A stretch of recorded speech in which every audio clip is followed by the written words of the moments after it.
We sell a lot of records, and records cost a lot of money. But what good is spending a lot of money if your records don't sound good because of dust and static electricity? That's why I recommend to all our customers the new record vacuum by Ronco. It's so easy to use. Just insert any size record, 33 1/3, 45s, 78s. The new record vacuum automatically vacuums away all the microdust particles that distort sound and can damage your needle. It also eliminates static electricity buildup. The record vacuum by Ronco protects your records and gives you all the quality sound you paid for. It makes this sound like this. For the price of a couple of albums, protect your records and prevent damage to your needle. If you want the best possible sound from all your records, get the new record vacuum by Ronco. In fact, buy 2 or 3. They really do make great Christmas gifts. And they're only $14.88. Available at Payless, MyMart, Newberry, and 7-Eleven, and Fred Meyer.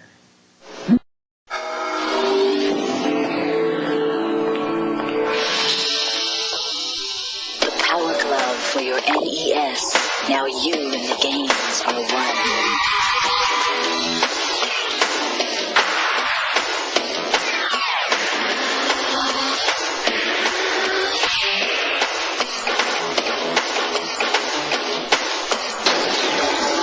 The Power Glove, everything else is child's play. Everybody needs a Yugo sometime. I bought my Yugo because now I can afford a brand new car. I think it's fun to drive, and it beats my old carpool. I like the rack and pinion steering and the front wheel drive. We wanted a dependable second car. And this Yugo's just what we need. The 87 Yugo GB is still only $39.90. Call 1-800-USA-YUGO for the dealer nearest you. Everybody needs a Yugo sometime. Great American Furniture's Christmas sale starts the day after Thanksgiving, and we have a huge selection of furniture that will turn your house into a home. Recliners, 10 to 30% off. Dining room sets, 10 to 40% off. Lane cedar chests save up to 50%. Charlie's Place. You can use an electric sign. Charlie, set up the Stag beer. Oh, business is off to nothing. No jukebox, no service. Charlie, let's make it lively here with some Stag. Shh, shh. Leaky radiators. Oh, they'll ruin business every time. Put down that menu, sir, and join me in a refreshing Stag beer. Oh, there's nothing like Stag brew to refresh you through and through. Charlie, you better get out here with some more Stag, or you'll... Shh, quiet, please. Oh, don't whisper, gal. Speak up. Where's the Stag? Stag may be found under wildlife. Oh, yay. Oh, that is a corker. Go ahead, sir. Drink up. And the next time you look for complete refreshment, look for Stag beer. Yeah. Oh, the commercial again. Time to get myself a Stag beer. Wish someone were here to enjoy it with me.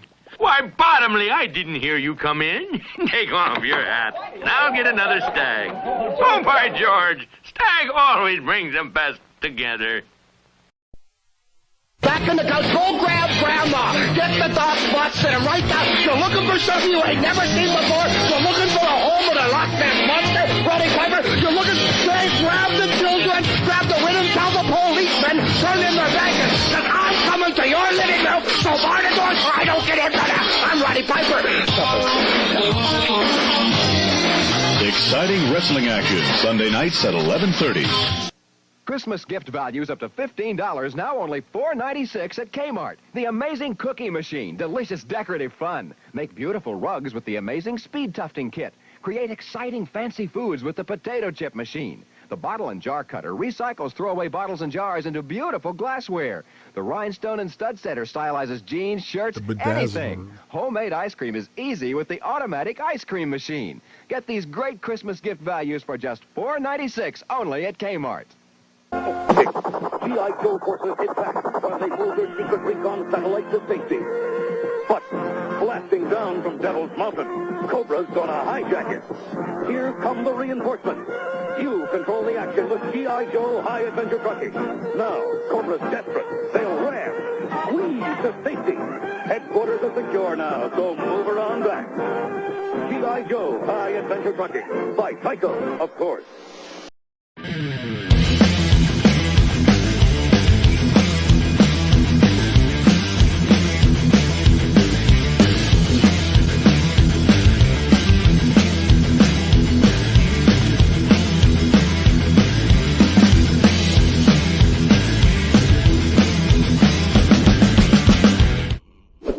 What up, cyberspace cadets? That's right.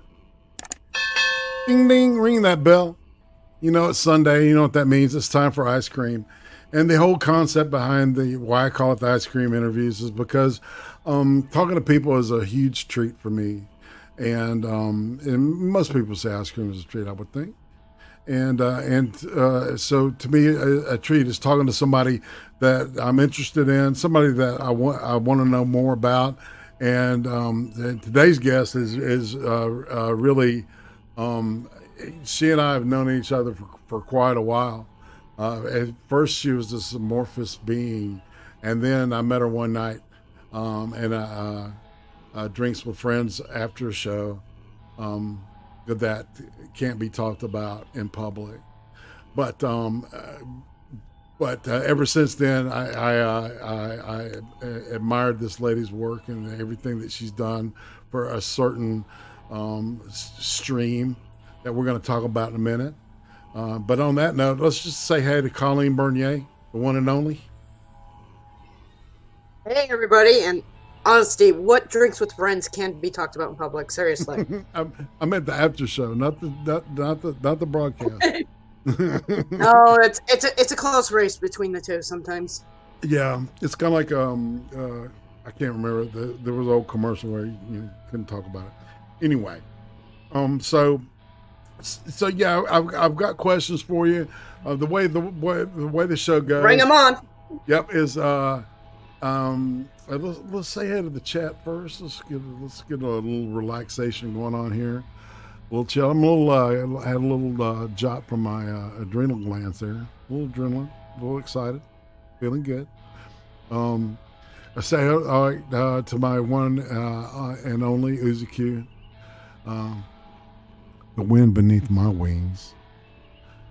Tater Raider, what's up, man? And I know who you are. Of course, Colleen is here and Roasted. And we're going to talk more about Roasted in a little bit. Spittlebuggies, greetings. Shout out and tired. Hey man, what's up? Spittlebuggies, greetings. James Colley, greetings. Doku, man, what's up? Wikipedia snippet, greetings. Ryan Walters, hey.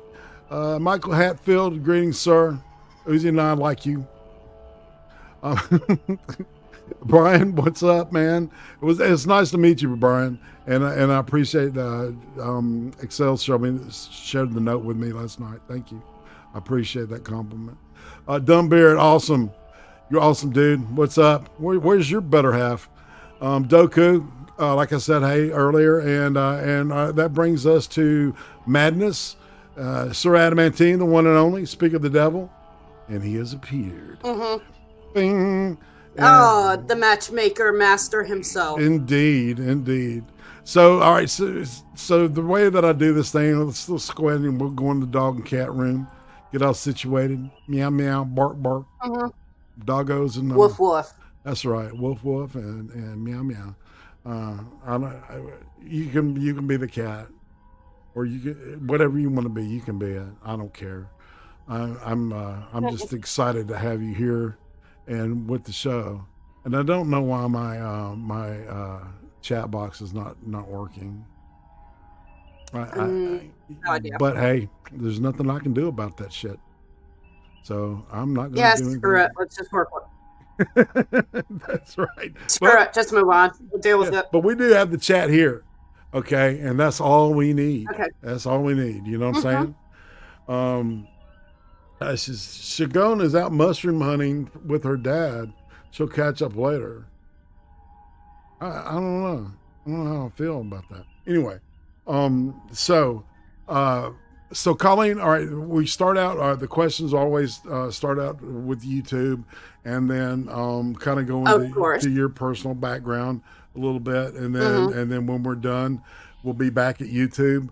But since YouTube is such a huge part, and the Lords of the Night chat scene is such a huge part of this story. There they are. Okay, the chats are back. We might as well go ahead. So, how long have you been around YouTube? What was your main reason for coming to YouTube in the first place? And Randy Monkey asks, how did you start watching him?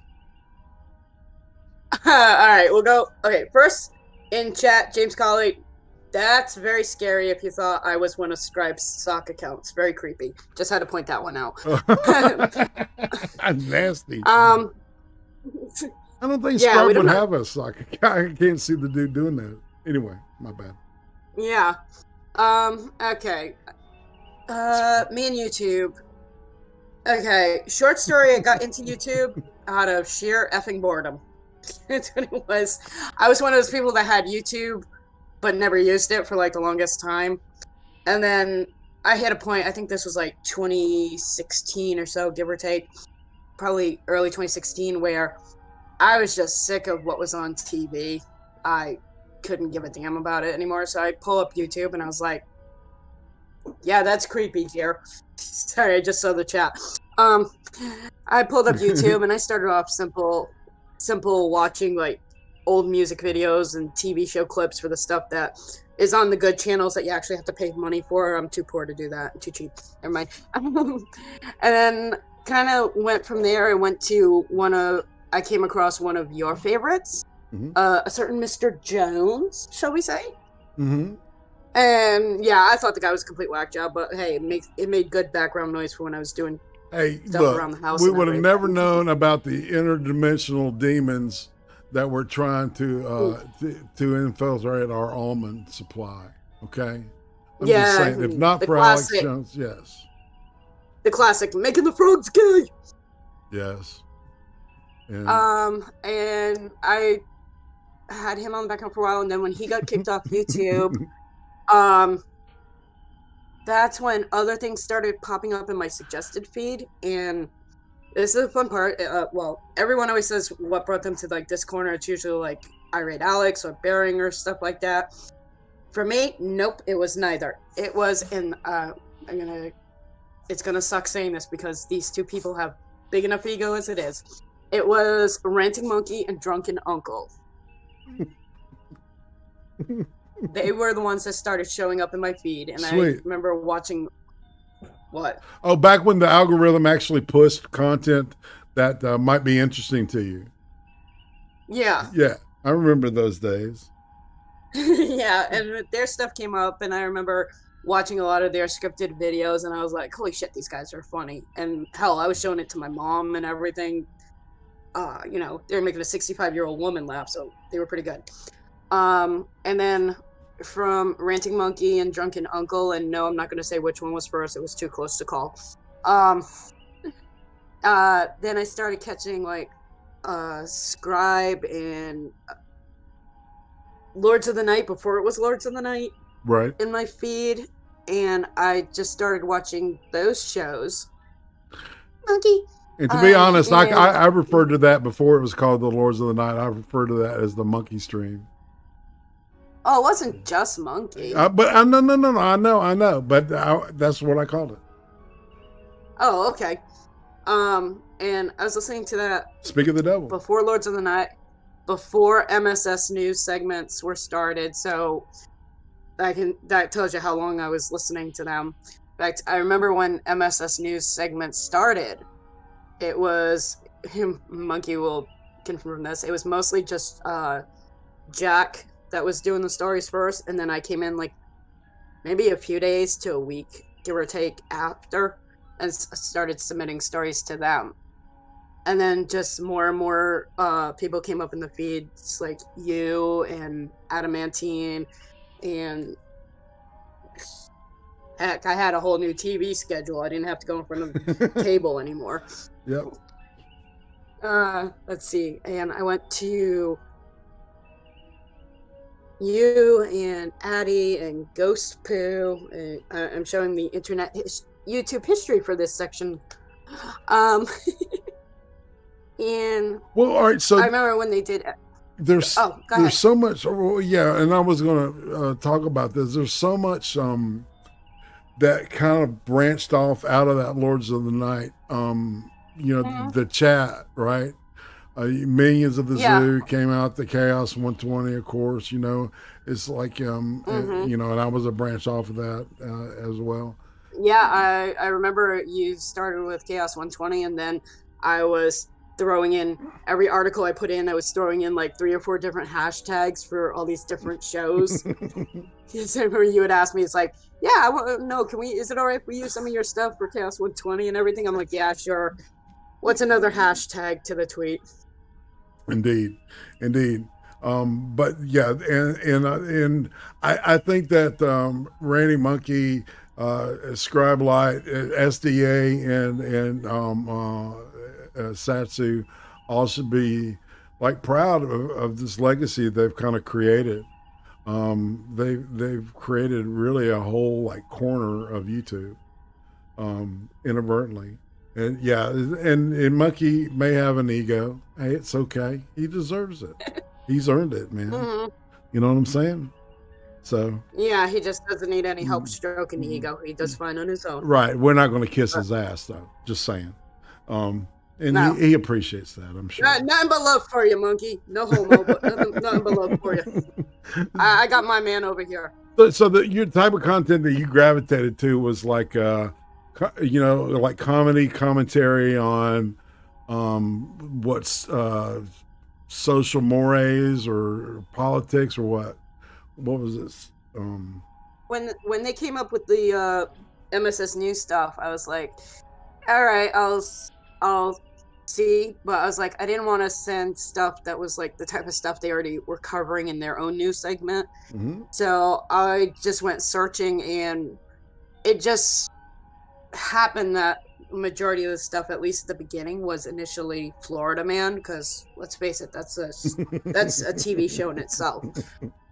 So yeah, in fact, I remember as it went along, they gave Jack senior staff reporter, and then it was a while after that Scribbles suggested something for me, but they didn't want to go with just the same because I had been doing it almost as long as Jack had, and that's when I think it was Scribbles that came up with senior staff reporter and chief Florida correspondent Colleen Bernier. Yes. Which he still does now. To this day. And as a matter of fact, I'll go ahead and look, chat. All right, if you've got questions for Colleen, just jot them down, okay? But I did hit up Randy Monkey and Scribe before the show to get a couple of questions. So Scribe asks, as a matter of fact, right? We asked Monkey's question. How did you start watching him? And Scribe Light wants to know, what's your favorite part of being senior staff reporter and chief Florida correspondent for Lords of the Night? What's your favorite? My favorite part. Well, it is kind of entertaining listening to him say my name like that, because the weird thing is he's actually pronouncing my name pretty close to what it's supposed to be pronounced. Mm-hmm. Although that's not how anybody actually pronounces it in real life. Hell, side note here, I did not know until I got into high school that my last name was pronounced Bernier. Right. Because my family and everything, it was just Bernier. Right.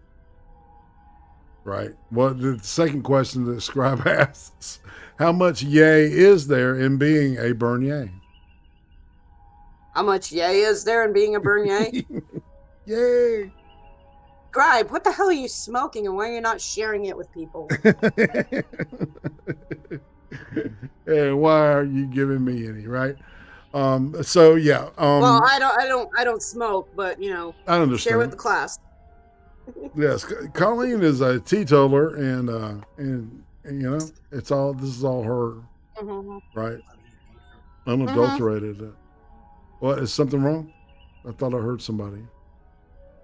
Anyway. No, Roasted is at the other end of the room. He's over there doing like thumbs up on the side. Good old Dale, man.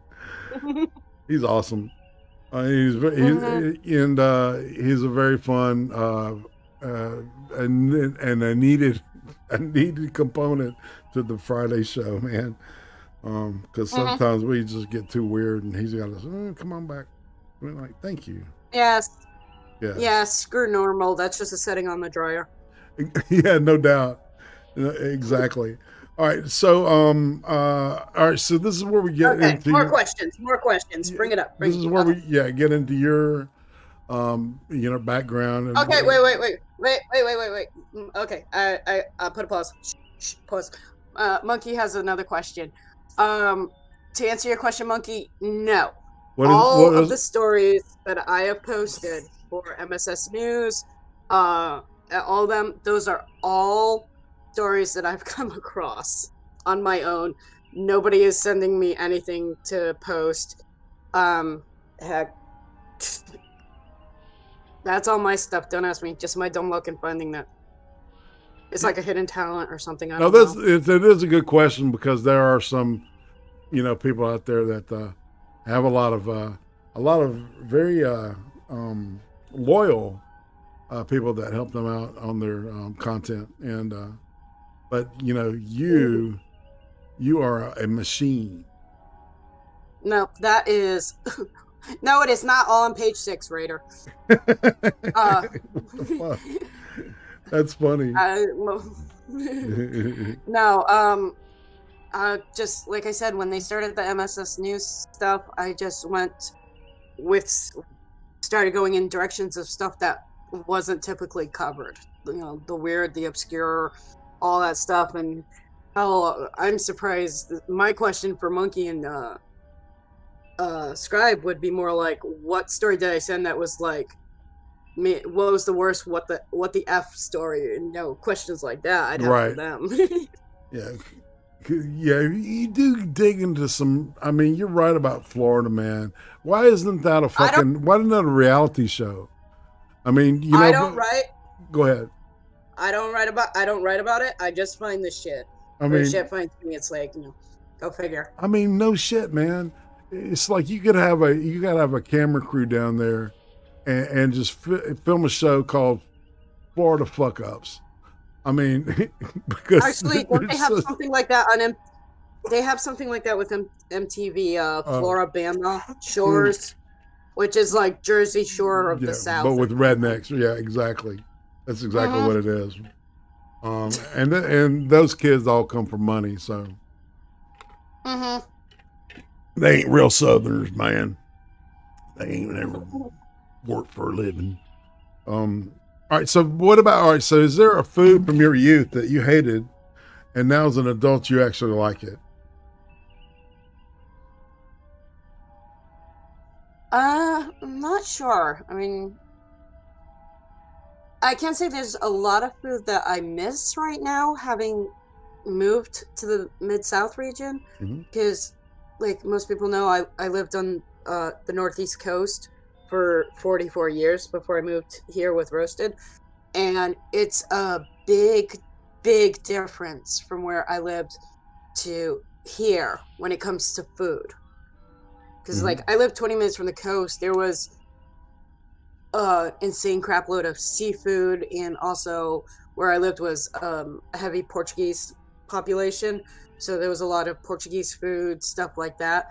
That's all stuff you don't find here in the Mid-South. Right. So you grew up, all right. So were you born and grew up there? Oh, yeah. Okay. I'm 45. I'm 45. I'm going to be 46 in a couple of months. I was born and raised. I lived 44 years, about 20 minutes from the beach. I lived on the south coast of Massachusetts. Nice. All right. So let's see. So what kind of kid were you? How would you describe your family? Or if you could describe your family with one word, what word would you use? Wait a minute, that sounded like two questions there. Yeah, all right. Let's go with the family one first. Okay, how would I describe my family in one word? Yeah. I don't think I could. Okay. Then That's the stuff like how would you describe my it?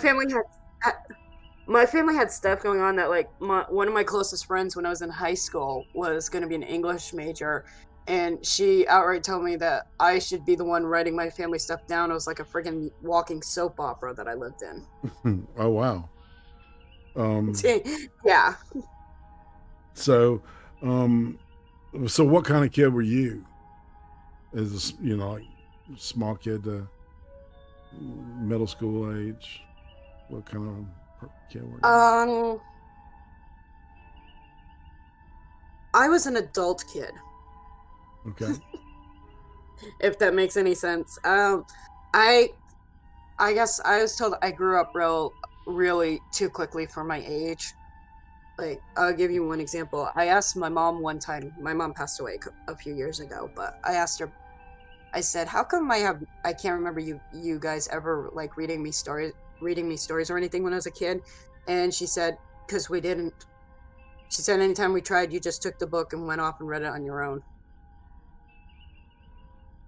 See, all right. So you're one of those intelligent kids. You were, so would you say you were like more to yourself? Probably. Like I had friends. I didn't have a huge group of friends. I wasn't cheerleader or prom queen or anything like that. Mm-hmm. But I wasn't the, psychopathic loner with the guns, and the long black coats, creepy shit like that. Right. So what was the craziest thing you did as a kid? So that's weird because like the stuff we did, like, and you know this too. You're not that much older than me.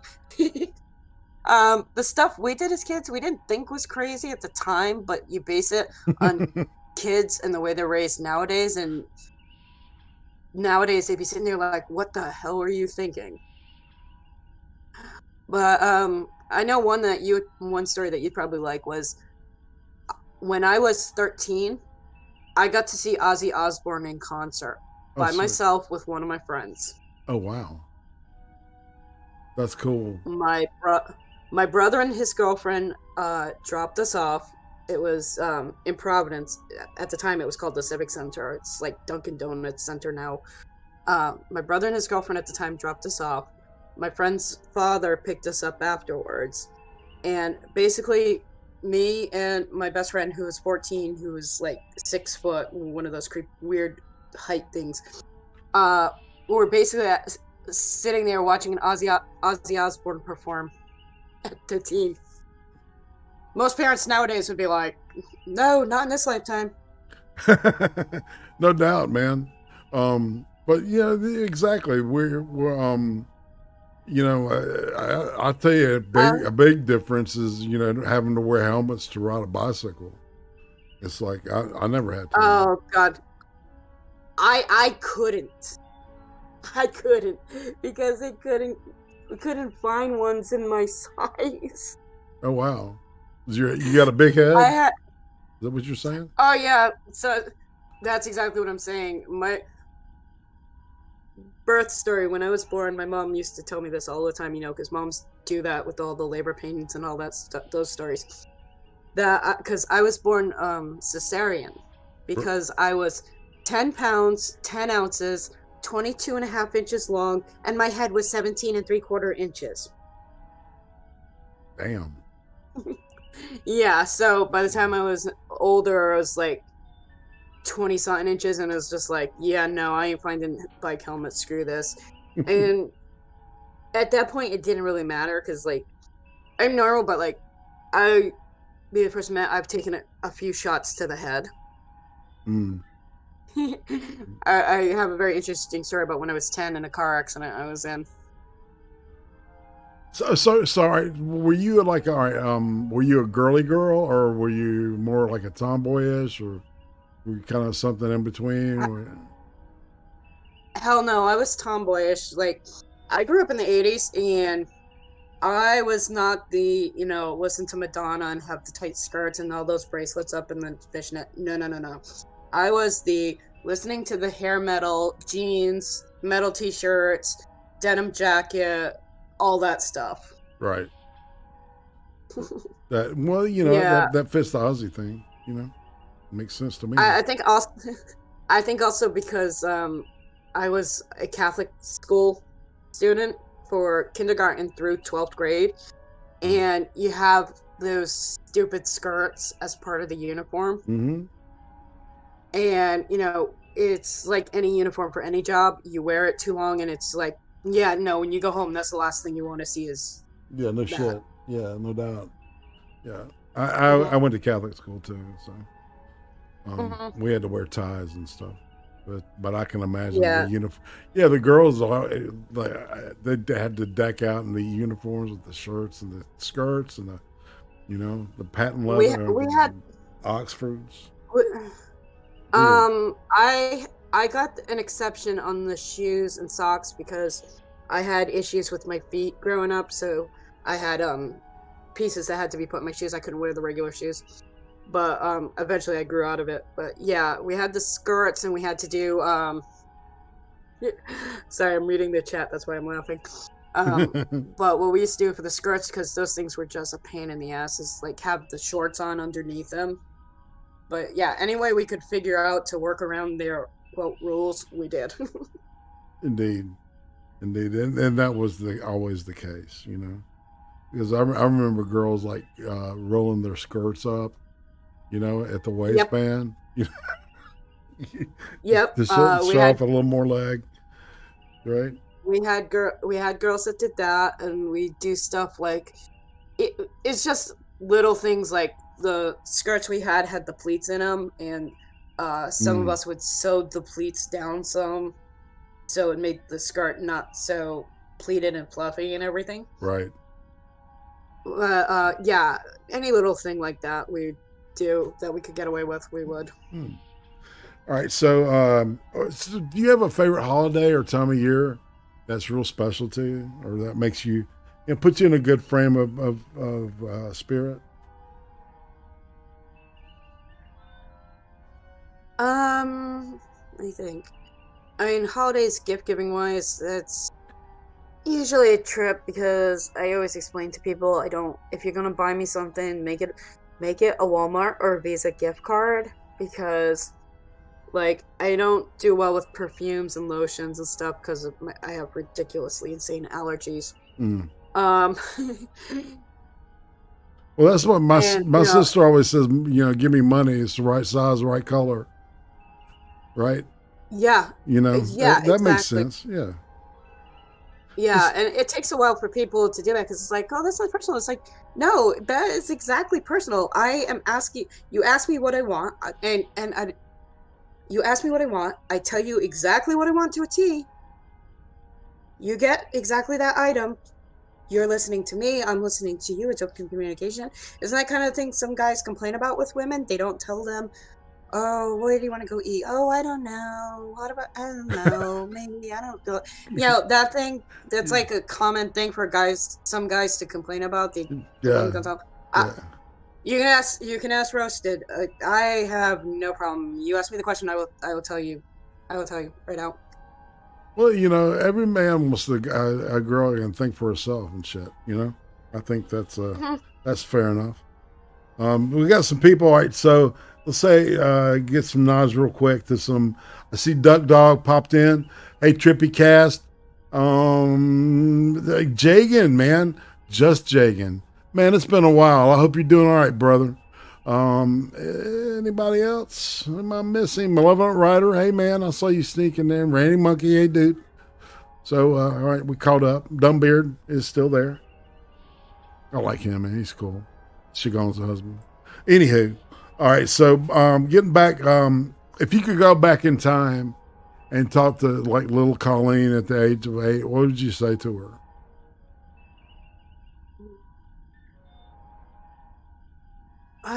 I'm not sure. Because I think, as messed up as shit was, I think that the shit happened that way for a reason. Right. I think if I went back and said something, then that might not necessarily have a good effect on it. All right, so let me ask you this, and you know, if you don't want to answer, you don't have to. Usually kids, all right, from my experience, usually kids, they say they grew up kind of as adults. Did you have anybody in your family was an alcoholic or drinker?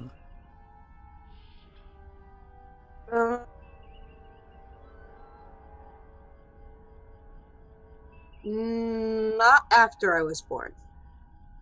Oh, okay. All right. So, what about your birth order? What was that like? I mean, do you have any siblings or? Yeah, I have one older brother. Okay. My mom couldn't have any more kids after me. Okay, so you're just one of those people that were just, you know, kind of geared and just ready to, you know, hit the street as soon as you popped out of the womb. You're like, give it to me, right? Probably. Well, all right. So, all right, what about? Do you remember the first time that you realized you were attracted to boys, and boys were more than just, you know, dudes you know. The first time as a I don't know. I mean, I always grew up with guys as my best friends. Mm-hmm. So, and I never really had an interest in, you know, riding them like a two-bit pony. So, I mean, I always knew I was attracted to guys, but I always hung out with guys. So, not exactly like I had a big dating life or anything as in high school or grade school. Right.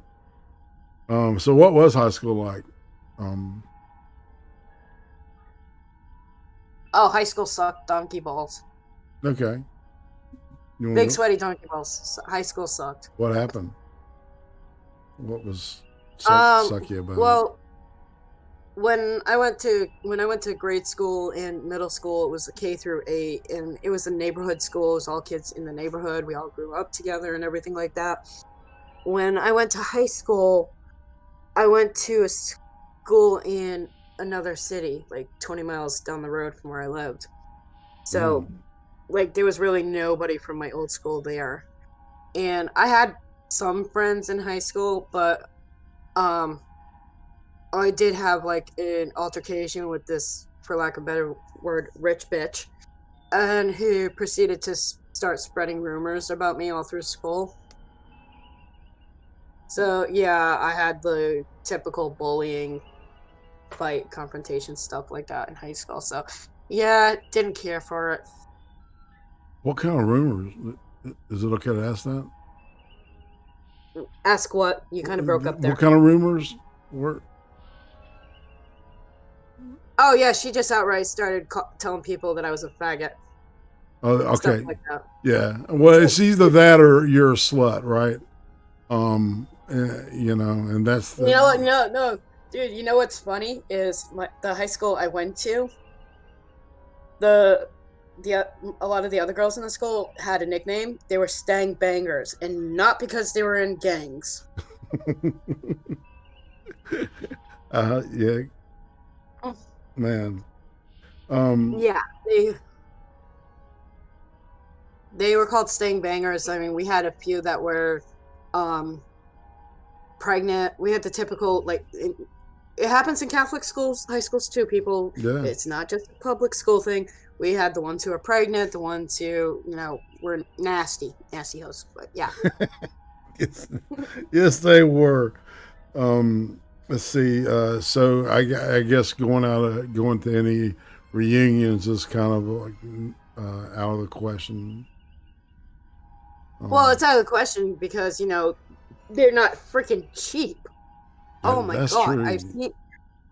I've seen some, and I'm not the only one, because there's a few of my friends who I still talk to from high school who we've seen it, and the last time they had one, it was something like, I think, almost $100 per person to attend, and we were sitting there like, we just no, that fuck you. We got better things to spend that money on. Right. No doubt. All right. So what happens when you get out of high school? What happens then? I ended up taking time off between high school and college. Okay. It was about a year off because the only way I was getting to college is if I paid for it, and I didn't have scholarships or anything like that. In fact, when I graduated college, I do have my bachelor's degree. I had no student debt. That's excellent. I cannot say the same for high school. Yeah, my senior year of high school, principal basically pulled me down into the office and said, you need to get your parents in here. We need to set up some agreement, because if we don't have some sort of agreement, we're not handing you your diploma, because your parents haven't been able to pay the tuition bill, and they owe, like, by graduation, the bill will be $5,500. Wow. Which back then that was in the 90s, so back then that was about a year and a half worth of tuition. No, it's a lot of money.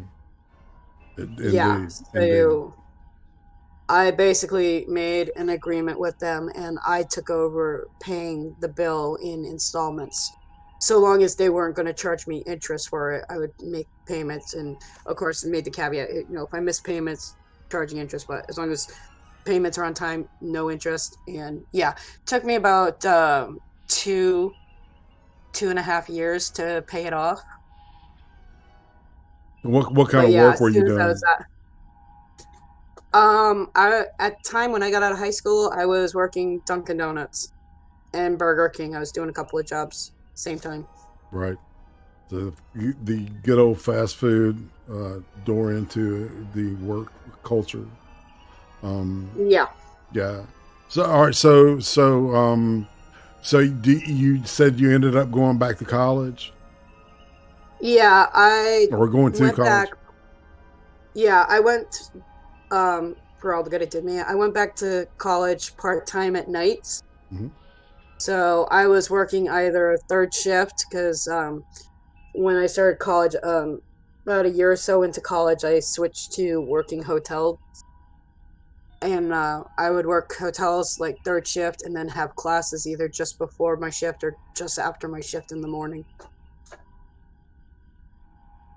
And all right, so did you ever get any kind of degree or anything? Yeah, I have a bachelor's in business management, specifically financial management. Oh, cool. So, and then proceeded to go into healthcare for a job.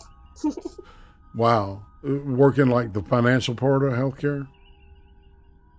I wish. Okay. More like IRATE, Vanilla Bears does with working with elderly. I worked a lot of, in New England we called it personal care attendants. It's a bit above CNA work, but without a lot of the licensing that they have. And I was working with a lot of hard, extreme physical disability clients, low-income clients, things like that. Mm. Was that a rewarding for you? No. No? It wasn't your cup of tea? Well, I started doing that was my parents didn't have the best health growing up. So that's like one of the reasons why I adulted even faster. Okay, it was sickness then. That's what it was. Okay. I totally missed that. Yeah. That's because I hadn't said anything, so you didn't miss it. Both of my parents had health issues. My dad, when I was 10, he had his first heart attack, first of what was going to be many heart attacks. And then he was actually younger than I am now when he first had it. Mm-hmm. His first one. And then when I hit high school graduation, among the other things of, not going to college and all that stuff, for about 2 years before that, we had noticed a lot of things off with him. And by off, I don't mean about it, like, his hands would shake and he kind of like stop and almost trip sometimes. And I remember this was on my mom's birthday after I graduated high school.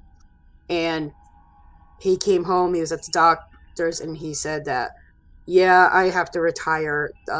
They just officially diagnosed me with Parkinson's disease. Oh, wow. Yeah, which that whole year after high school was like ridiculously insane. It was one thing after another.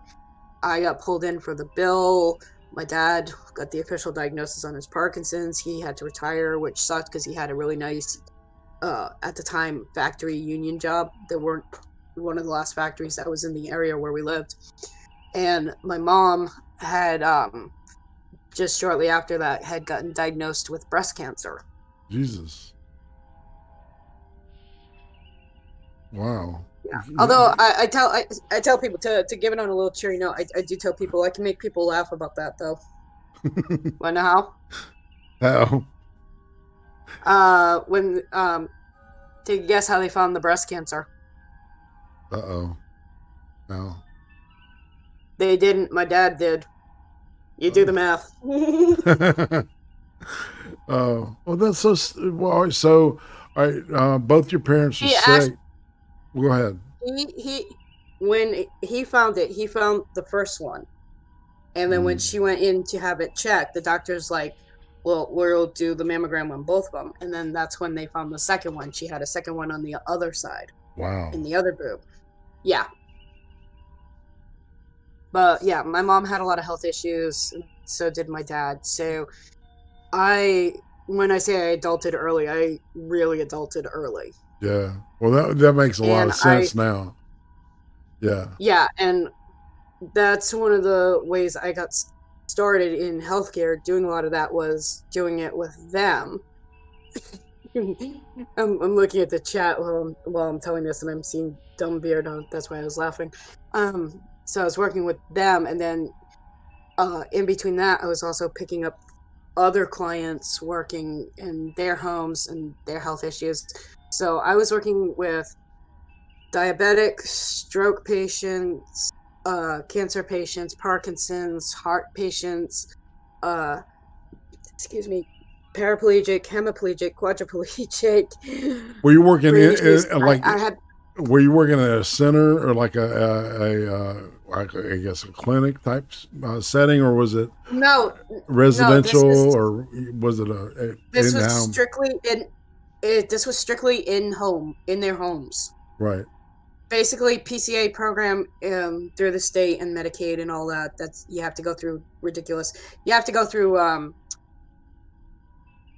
one section to get it approved because you have to meet certain qualifications to be in the program, and then another company that will handle the fiscal intermediary payments for the aids, and it's a whole setup. And basically the program is you get people to come in and help take care of you. The people who are too messed up to physically or whatever to be on their own, that they need help, but they don't need quite so much help that they need to be like in a senior or an assisted living home. Right. But yeah, a lot of the clients I worked with were not just difficult physical cases, they were also low income, which meant it was a lot of thinking on your feet, making do with what you had, because insurance wouldn't always pay for stuff. Well, did you have all right? So let me ask you about this aspect of it. How did you receive that emotionally? Because I'm sure you saw some really, some sad shit, right? Yeah. I mean, I've had periods where, person collapses and I'm doing CPR while I've got their cell phone on one side of me on speaker trying to get a hold of their family, and my cell phone on the other side of me trying to get a hold of 911. I had one. This story will make every guy in the chat cringe. Roasted's looking at me. He knows which story I'm going for. One client that I worked with who was quadriplegic. He had very, very limited use in his arms. It was like right near the base of his neck where it was injured from a swimming accident. And he was on a catheter. the time I started working with him, he was in his early 50s. He'd been quadriplegic for about half of his life. He had, halfway when I was working with him, he had a catheter going through his regular section. And I always felt so bad because he had it in for so long. Like, obviously, they take it out every so often, but he'd been on catheter for so long. His wiener looked like an overcooked hot dog. Dude. Yeah, like, they had kept him in that position with it going that way for so long. His wiener, like, literally just, like, split up the side. And he had gotten to the point that, like, it was having to be readjusted, like, every couple of weeks because it just couldn't hold up like that. And they eventually switched it over to subpubic and went in through his lower stomach. But yeah, that was so bad. That's the first time I had to deal with a split wiener. Dude. So what exactly did he have? So I can, like, if I get I can jump on it. That particular client, he was quadriplegic from a swimming accident. Oh, wow. He was just on a he had catheters because he really, from just below his shoulders, he could not feel anything. Man, couldn't move either. So like no, he had some limited movement in his arms and his head and stuff, but that was like pretty much it. And which sucked because anytime stuff went wrong down there, he wouldn't feel anything until the effects started affecting him further up. Like, it would, if he had simplest problem, like something got blocked, he wouldn't feel it, and it would just go through the rest of him, and he would literally get to the point where he wasn't breathing, and he looked like he would stroke out if the stuff wasn't taken care of. Oh. Sorry, I'm looking at I have the chat up, so I'm keeping an eye on that as well. I'm looking at some of the reactions, like, yeah, his poor penis, but he couldn't feel anything. Hell, I don't think he could even see it. Right. He couldn't bend over far enough. But yeah, they eventually switched it out. But yeah, dear penis. Dear penis. All right.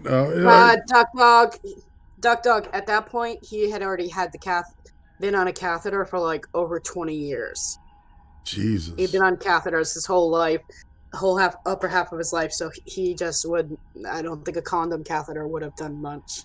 They had to go in through the thing. I totally came into the stream at a random time. Yes, it's a very, very random time.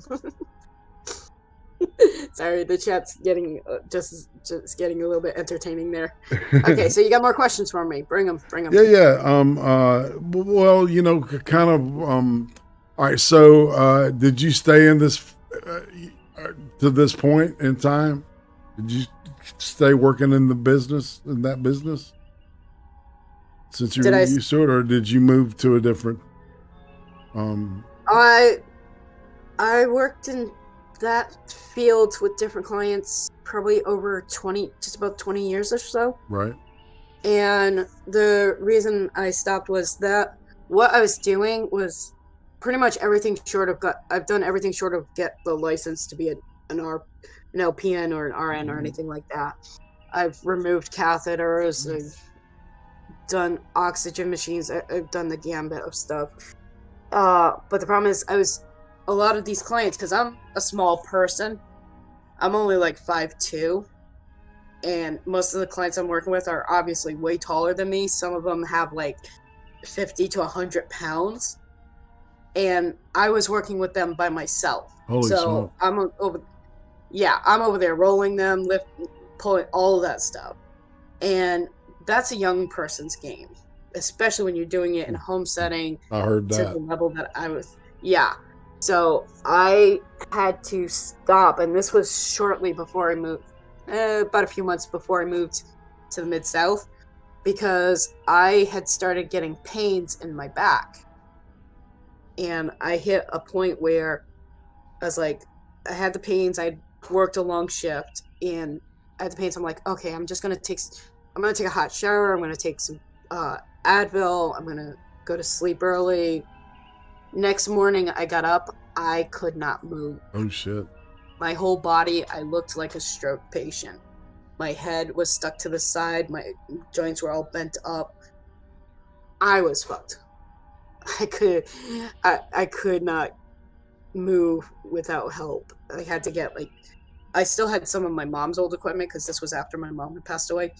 I had to use some of her stuff just to get any movement, and I was like, fuck. And I was like, I kind of knew my time doing that work was coming to an end, but that was just like, yeah, screw you, it's gonna end now. Right. Well, yeah, sometimes your mind gets made for you, right? Yeah, and my niece had taken me to the ER, and they're like, oh, we'll just give you some muscle relaxers. They took some x-rays, make sure nothing was broken, of course.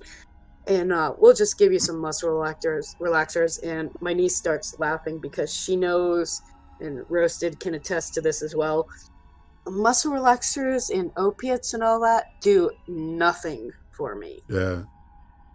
And she's over there laughing because, they're shooting it in my butt,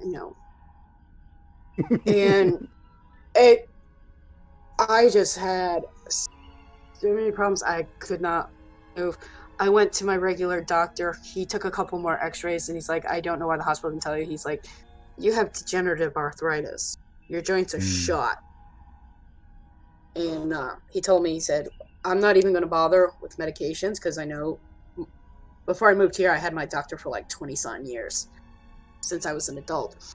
And he's like, I know how you are with meds. We're not even trying it. He's like, I'm sending you to a chiropractor. We're going to have to do manual adjustments. They did manual adjustments so that I could, function enough to be able to walk without being messed up.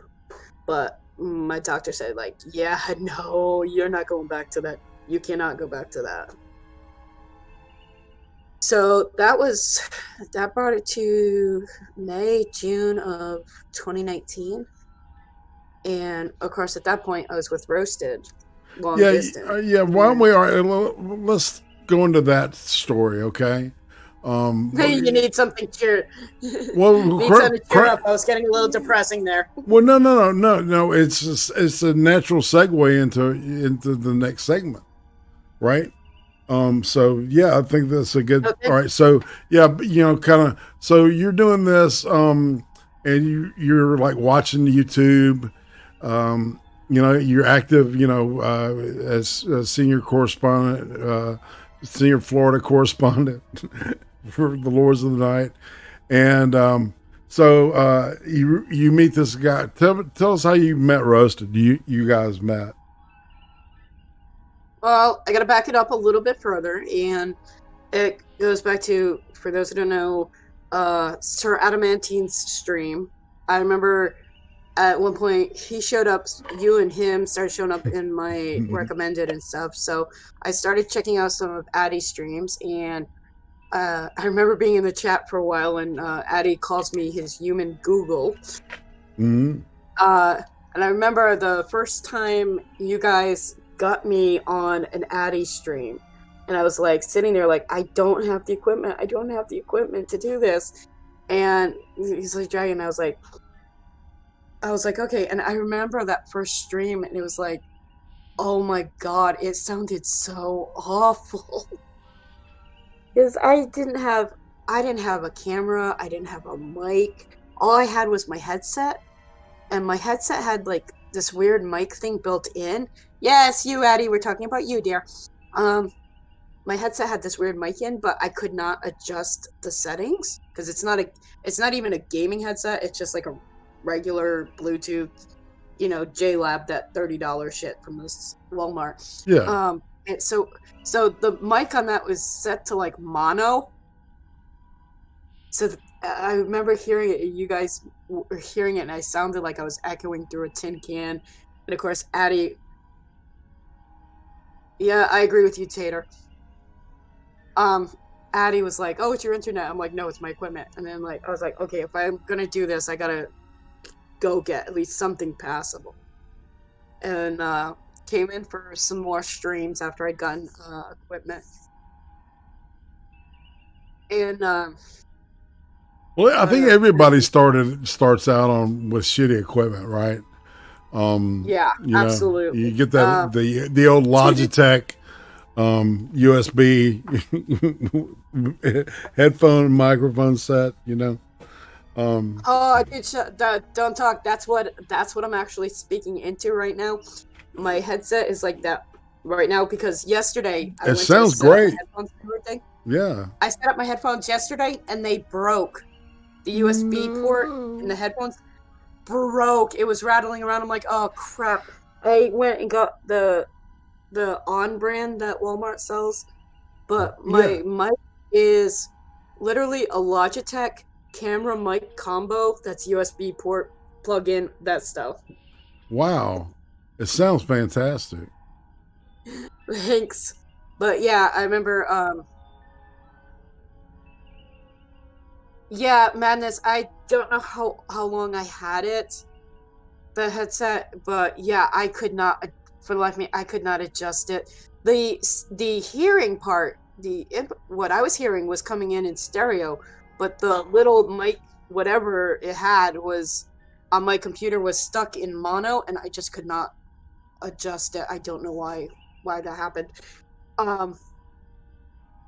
But anyways, then I stepped out. I was in the chat for a while on Addie's streams, and then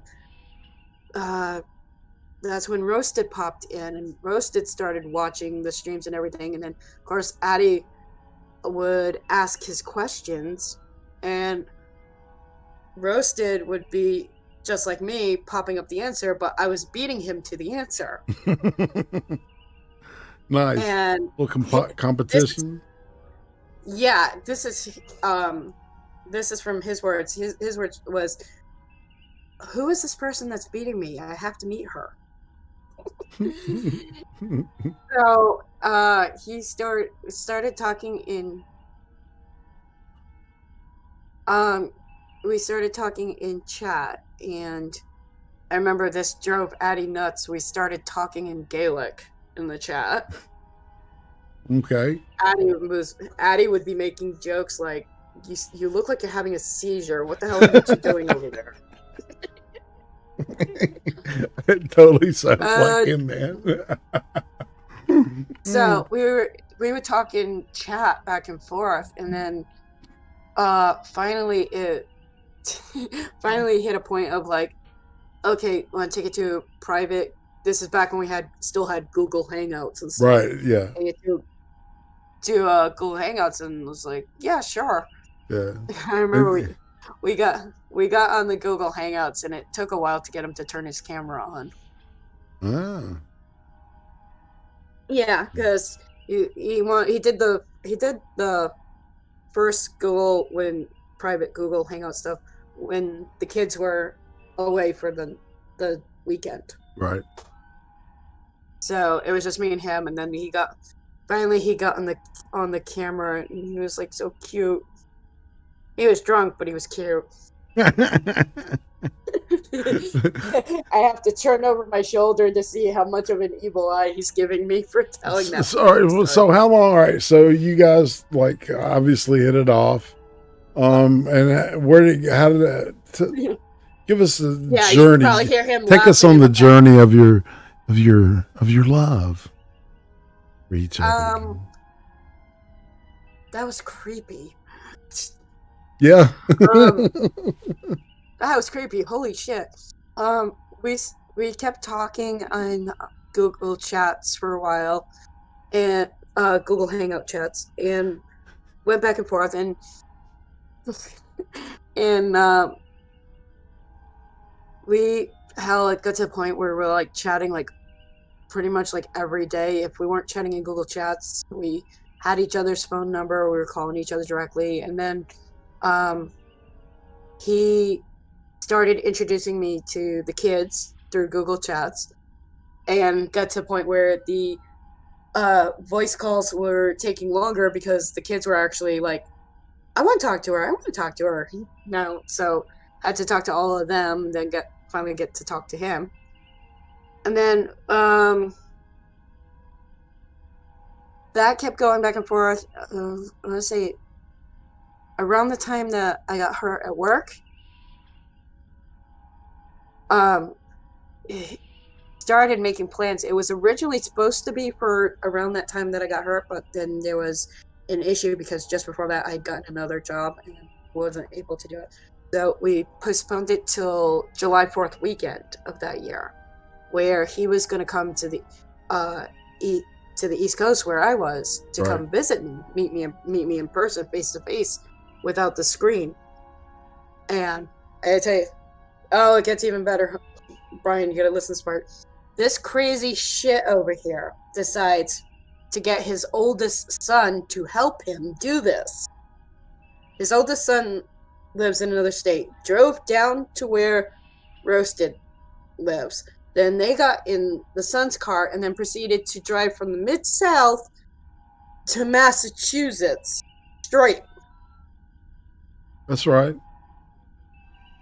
They drove, took turns. They kept switching off every few hours, and I was getting updates and pictures from it on the road as they were going.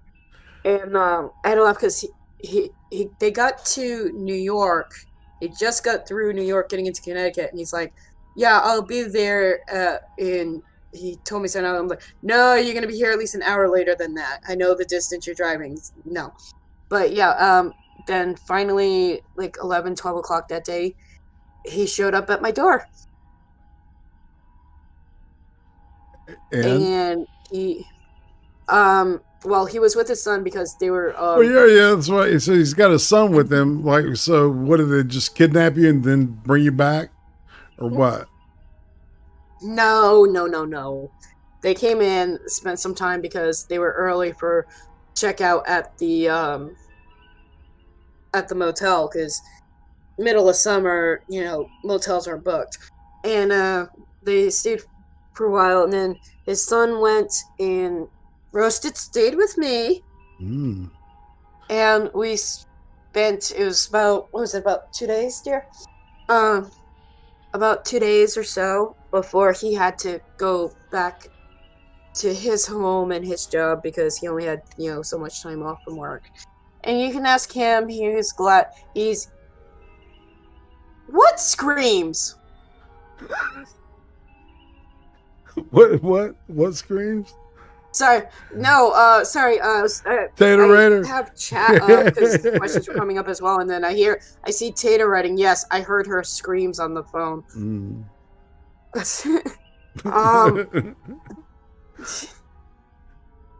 She's just a tad competitive to you said earlier. Just saying. Oh, okay. But yeah. All right. If nobody knows, Tater Raider is Roasted's brother. Okay. Just wanted to lay everybody out. Yeah. Let him know that. He called. I remember screams might be the Maniataki. I don't know. I'll figure that part out later. Right on. So, like Roasted will tell you, he was glad his son came with him because he was like, his son actually had to drive the initial start when they left because I don't know if he would have actually ever left again. Excuse me. So he drove back to his home, and then we talked about it over the summer. Well, you can't scream if kids are in the house, dude. That would just be tacky. We talked about it over the summer, and then that September, I made the decision. He's got a full-time job. He's got kids, in school and everything here. I don't have kids, and I was at a point where I wasn't working because I'd done that job for so long, and I was recovering from the arthritis issues and everything. So I was like, no, he doesn't leave the toilet seat up, dude. I live in a house with 3 males. The toilet seat doesn't spend much time up.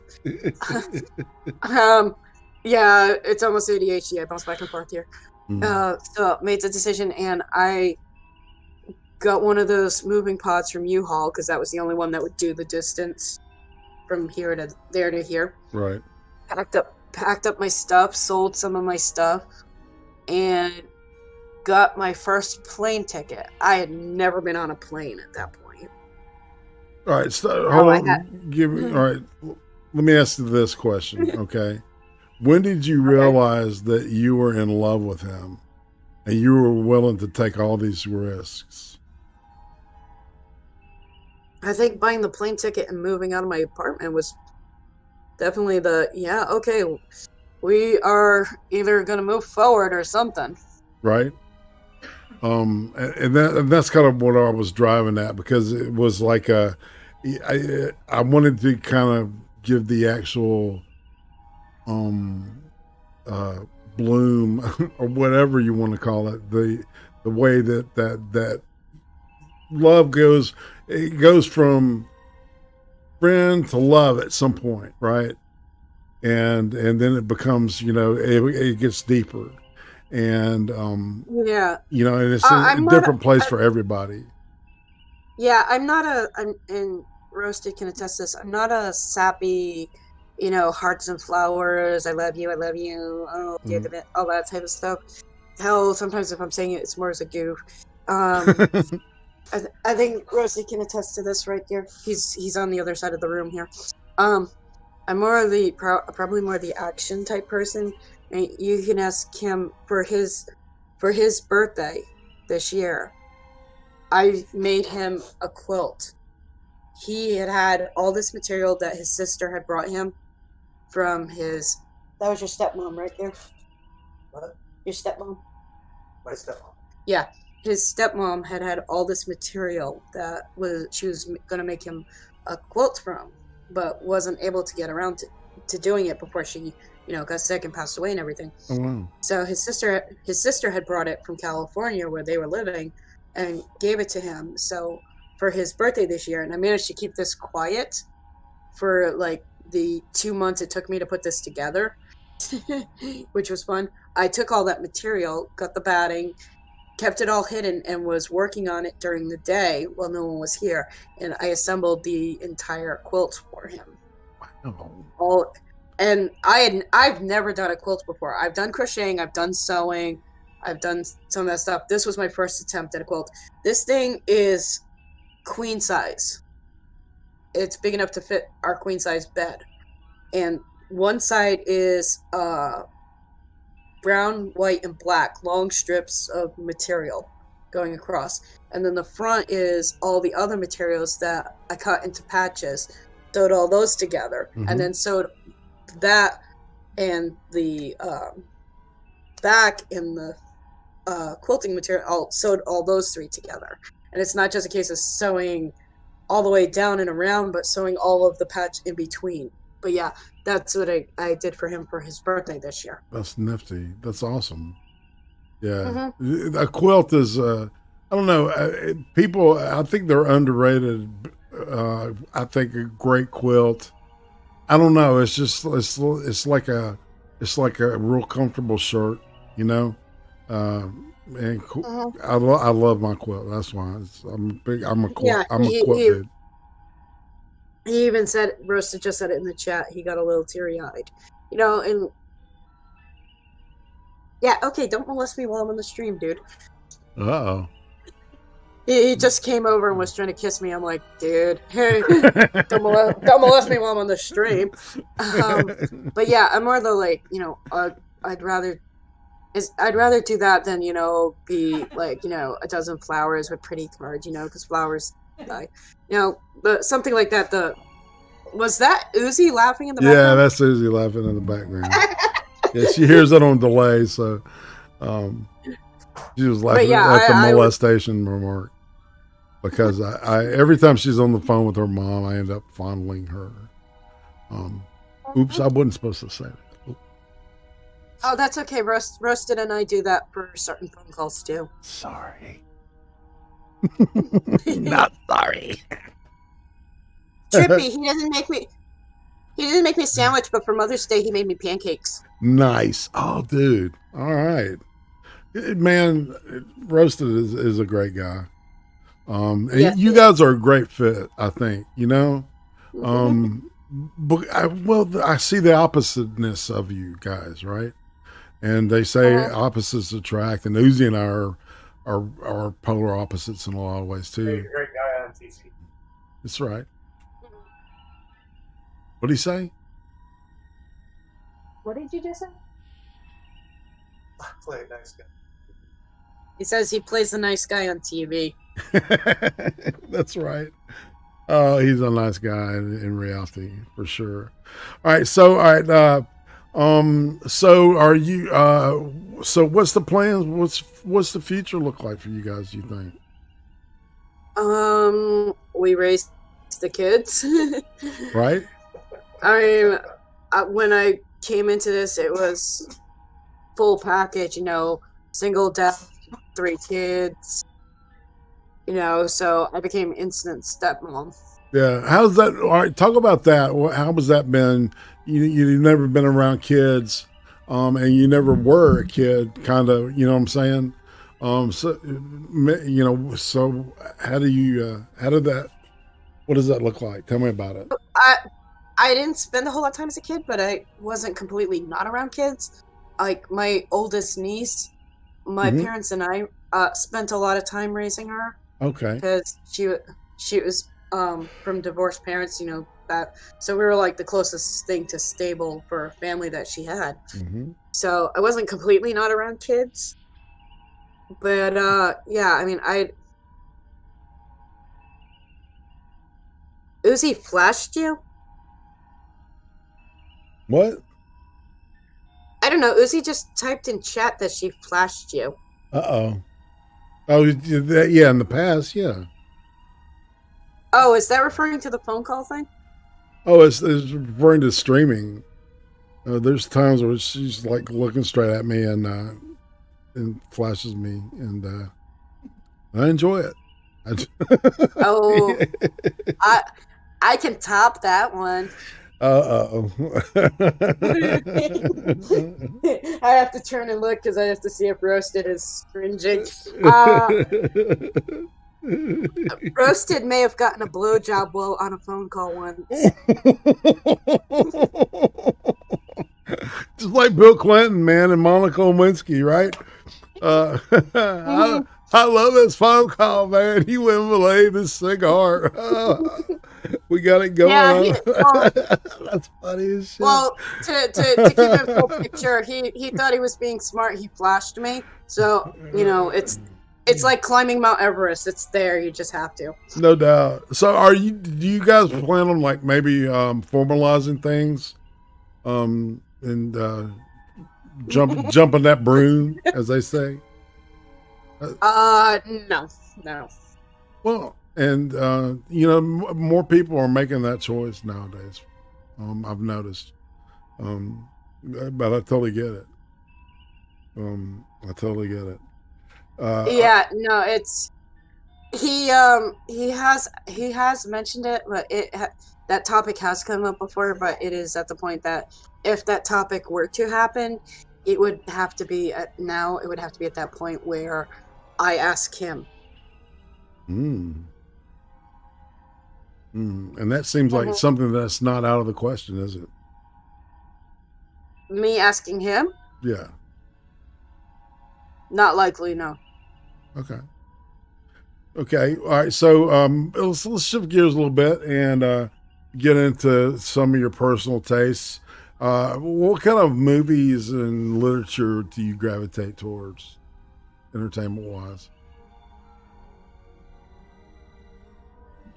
For movies, I don't have a particular genre. It's usually just whatever catches my attention. It can range. I've seen all the Marvel MCU movies, but I've also watched a lot of History Channel documentary stuff. So it varies. Music.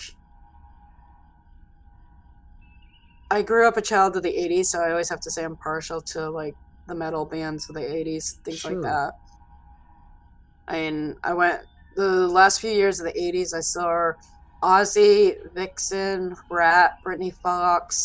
Saw Heart twice in concert. Oh yeah.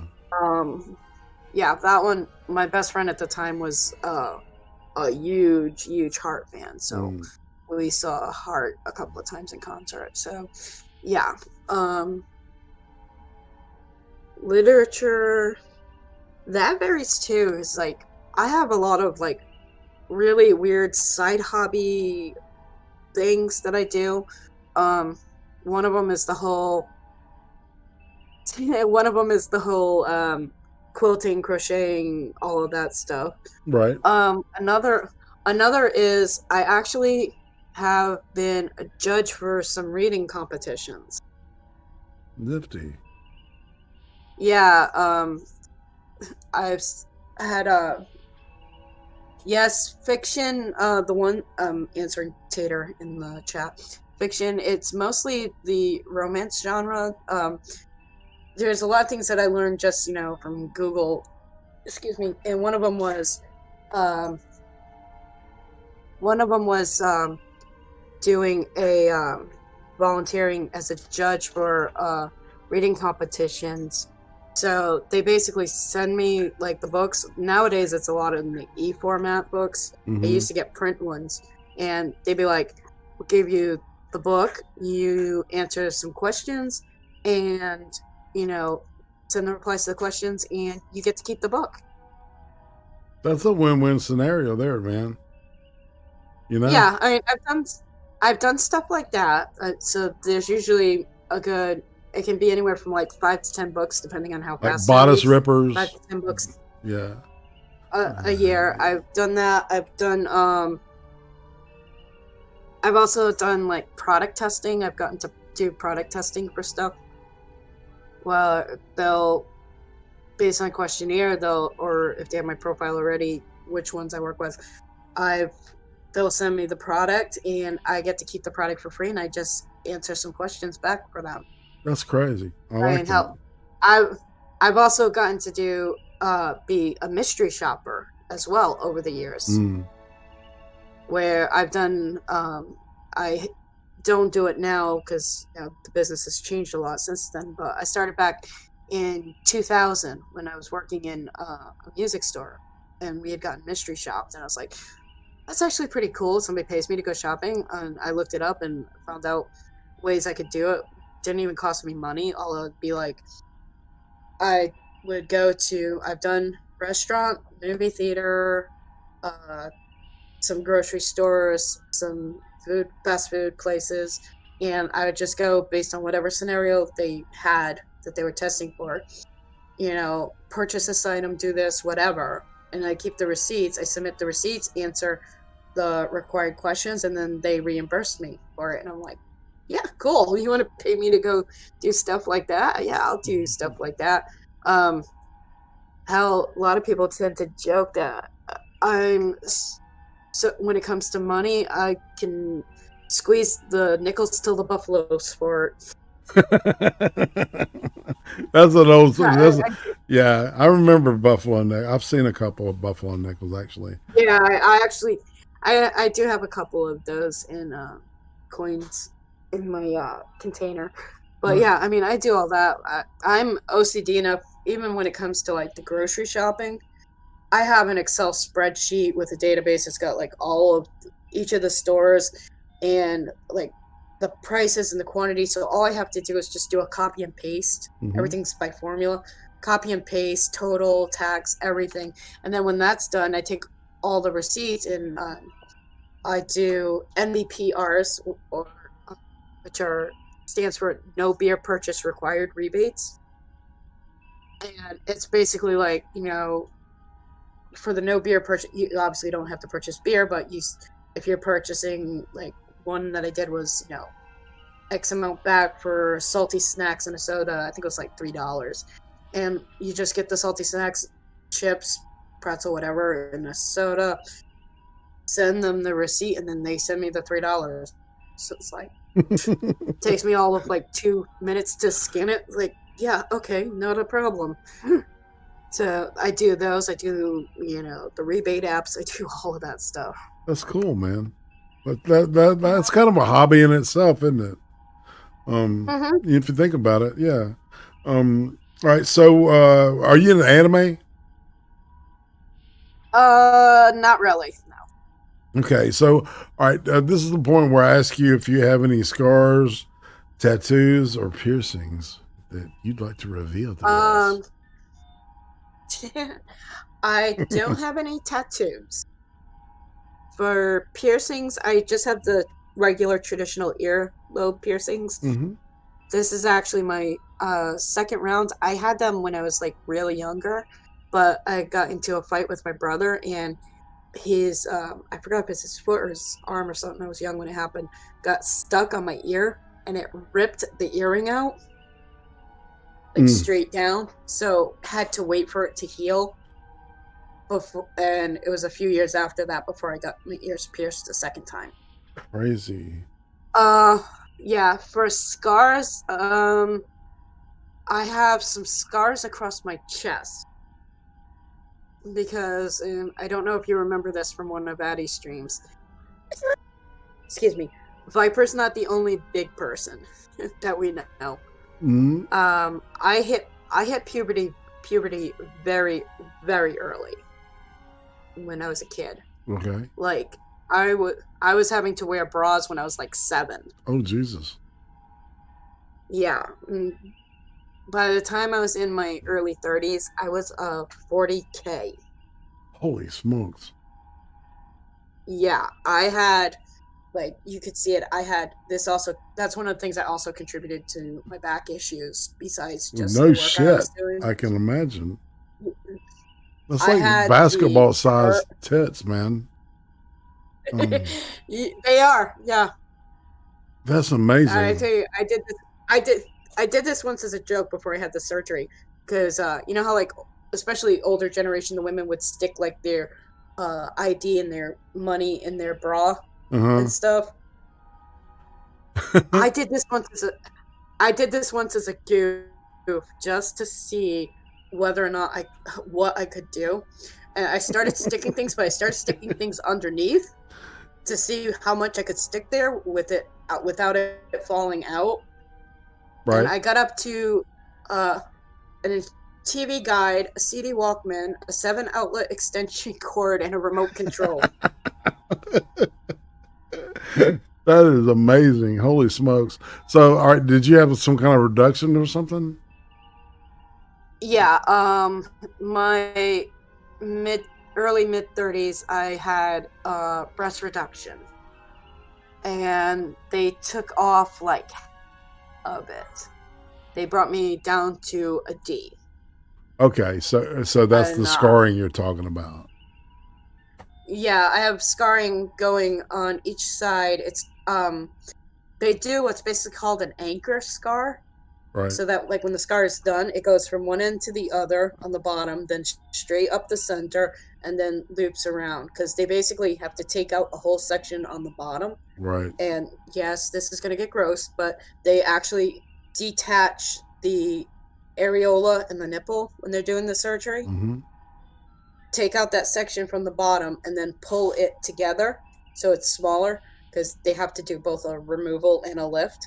Right. And then they pull the areola section back through the hole and then reattach everything. So by the time it finishes, you got that circle on the top, and then it goes down, and then the bottom. It looks like... But there's no feeling lost or any sensation, right? You know what I'm saying? Yeah, I did lose sensation. Okay. They asked me prior to it, like, because I was... I gotta do the math here. I think it was about 32 at the time. She asked, any chance of you wanting to breastfeed or anything if you happen to have a kid later? And I was like, hell no, the kid can take a bottle. It's like, it's true. I almost spit my drink out. If it's a choice, fuck that. plenty of kids have been fine. They can take a bottle. No doubt. Oh my God. But yeah, I used to have to special order them. And the funny thing is, they cut it down to a D, and then they're like friggin' lizard boobs or something. The little shits grew back. Holy smokes. So I went from a 40K down to a 40D, and I am at a 40H. Which means I still have them back to having to special order them. It's not as bad as it was before. Yeah, it does help the back a lot. And it was bad enough prior to the surgery that the doctor who did it took one look and she was like, yeah, we're gonna have no problem getting the insurance to pay for it. Because, like, you could see, especially even in my shoulders, right. where you could see the curve and the discoloration. But I'll give you another one. Yeah, they grew back. I'll give you another one to laugh at. The company that I ordered them from, and most women, they buy like Victoria's Secrets and they have to pay like 20. They pay 20. They don't have to. Sorry, wrong choice of words. I have to. They don't have to. They have to. They pay like 20 something for a bra. Before I had the surgery, I used to have to wear 2 to help support, and that was like $50 a shot for the 2. Man, that's just you know, I don't know what to say. But oh no, I can make you laugh. The company I ordered it from, this is a legit company. It's out there. It's called Breakout Bras. that's funny, man. Well, you know, and this like, you know, once again, the gut told me that this would be a really good interview, man. You have not let me down, man. You have not let me down. Good to hear. So this is all right. So this is kind of where we get a little philosophical. And all right, so in 40 years, what do you think people will be nostalgic for? In 40 years? Oh crap! I have no idea.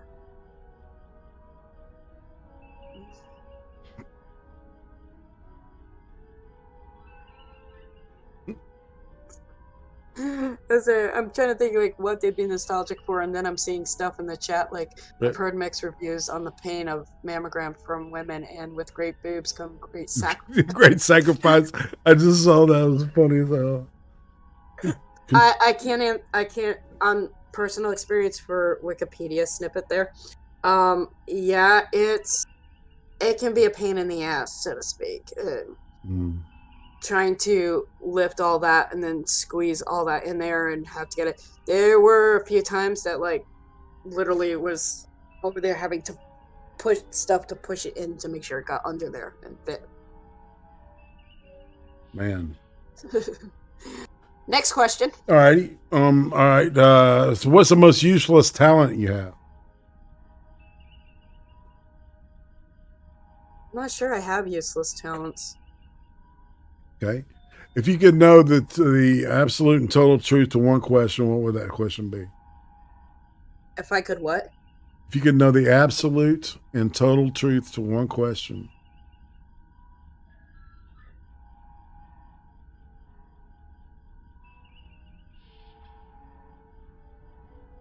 I don't know. First thing that popped in my head is, does Addie have an actual alcohol poisoning limit?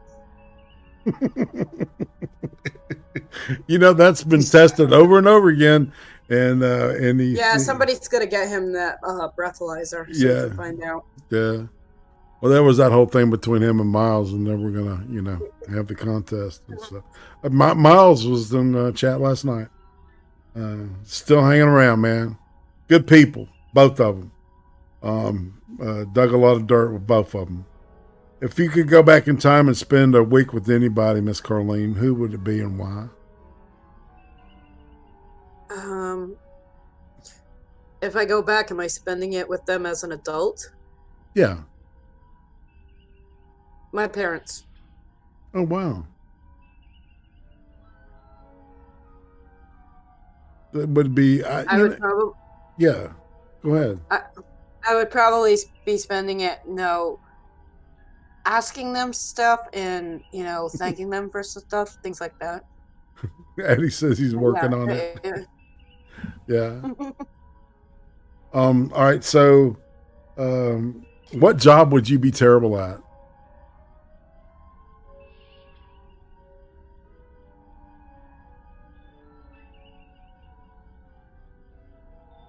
Can we include? We're including any type of job, paid, not paid, stuff like that. Any kind. Yeah, priest or a bartender, one of the two. Okay. What's your spirit animal?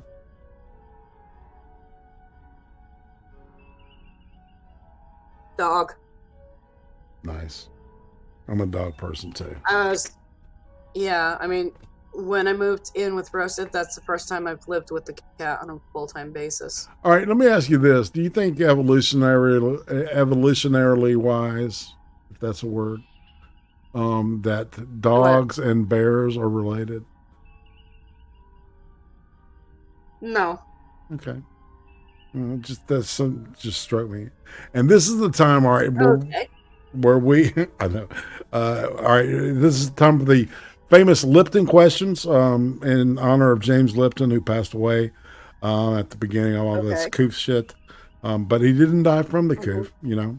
He had a show called Inside the Actor's Studio, and every episode he would ask. Yeah, wait a minute. All right, I gotta stop for a second. Roasted posted something in the chat about my spirit animal is a well-trained dog. I trained the damn cat to do tricks. He's not kidding. I trained the cat to do stuff like pound. Like the cat will sit there for the treats, and I trained the cat to give you his paw. Right. So he's got like this routine in order to get the treat. So he'll have to give you his paw, and like actually shake your paw, and then like you hold the treat above him, and he's gonna get up on two and tap your hand with his paw. Crazy. And then he trained him to sit, and then he does pounce, and you throw it, and he'll go after it. So yeah, I trained the cat to do tricks. That is crazy. I mean, that's very unique. I gotta give you that, man. Let's see, and this is what I love about doing this show is I learned the neatest stuff about people. It amazes me. All right, so this deal, the Lipton questions are Pivo questions, are designed to be, you know, kind of a rapid fire, or, you know, not to ponder too long to get the answer, word association type thing. All right, and the first question is always what is your favorite word?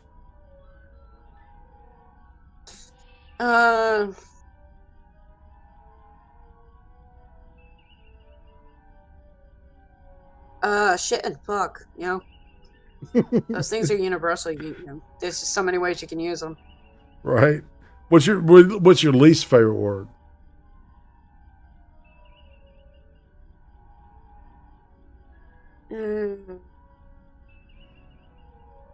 Okay, this one's actually like a little Portuguese, but I hate being because I'm an aunt and I grew up in the Portuguese community. I hated being called tia. I hated that word. Right. So you're half Portuguese? I'm part Portuguese. I'm also part Irish, German, Scottish, French, Polish, a little bit of Italian. I don't think there's many like other. I mean, Colleen's pretty much an Irishy kind of name to me. You know, I don't think I met anybody that one. Anyway, sorry, I got distracted. Oh, the chat is just jamming today. To answer Wiki again, I do have some of the tricks on video, including the cat eating broccoli. Oh wow, that's the cat eats broccoli. That's kind of the cat eats broccoli, and the cat likes eating olives because olives are closely related to catnip. Oh, it's really? a similar chemical in them. Oh. Yeah, so all in moderation. Don't feed it on a regular basis. But yeah, the cat likes olives because there's a chemical similarity, between that and catnip. That's cool. All right, so this what turns you? Oh yeah, and Rosa just has another one too. Is I don't like being referred to in the possessive either. I bet you don't.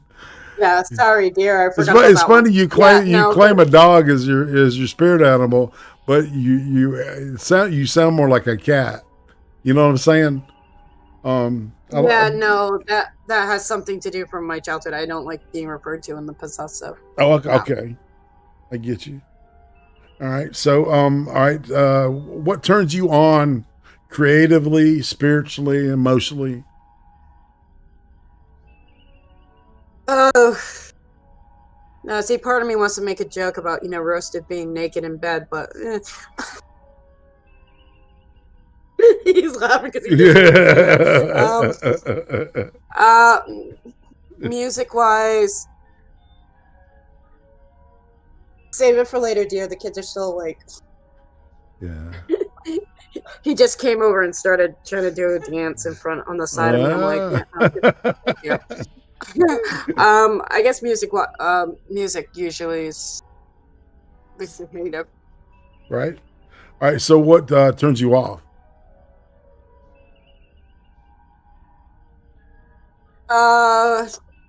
To quote Roasted, I'm allergic to stupid. All right. And while I'm reading these, remember, chat, this is the time where you queue up your questions.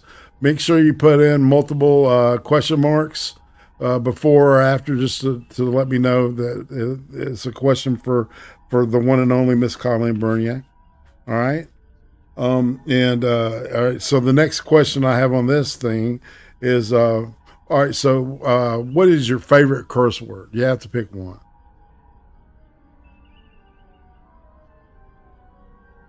I don't know. Based on my conversations with the cat, it's apparently dick.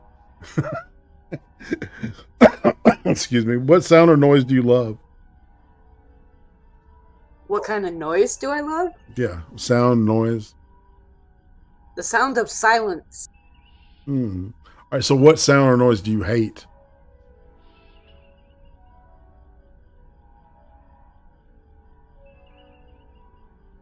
Probably fingernails on chalkboard. That's not fun. Oh, no shit. All right. So if you could attempt another profession other than the one you've done, what would it be?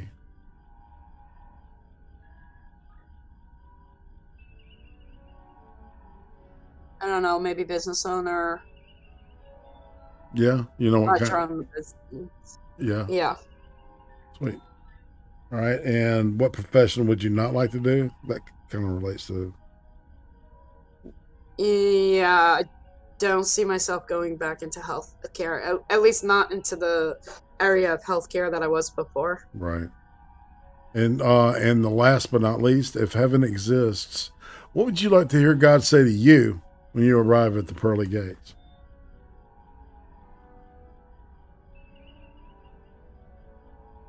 Well, this shit's gone to hell in a handbasket.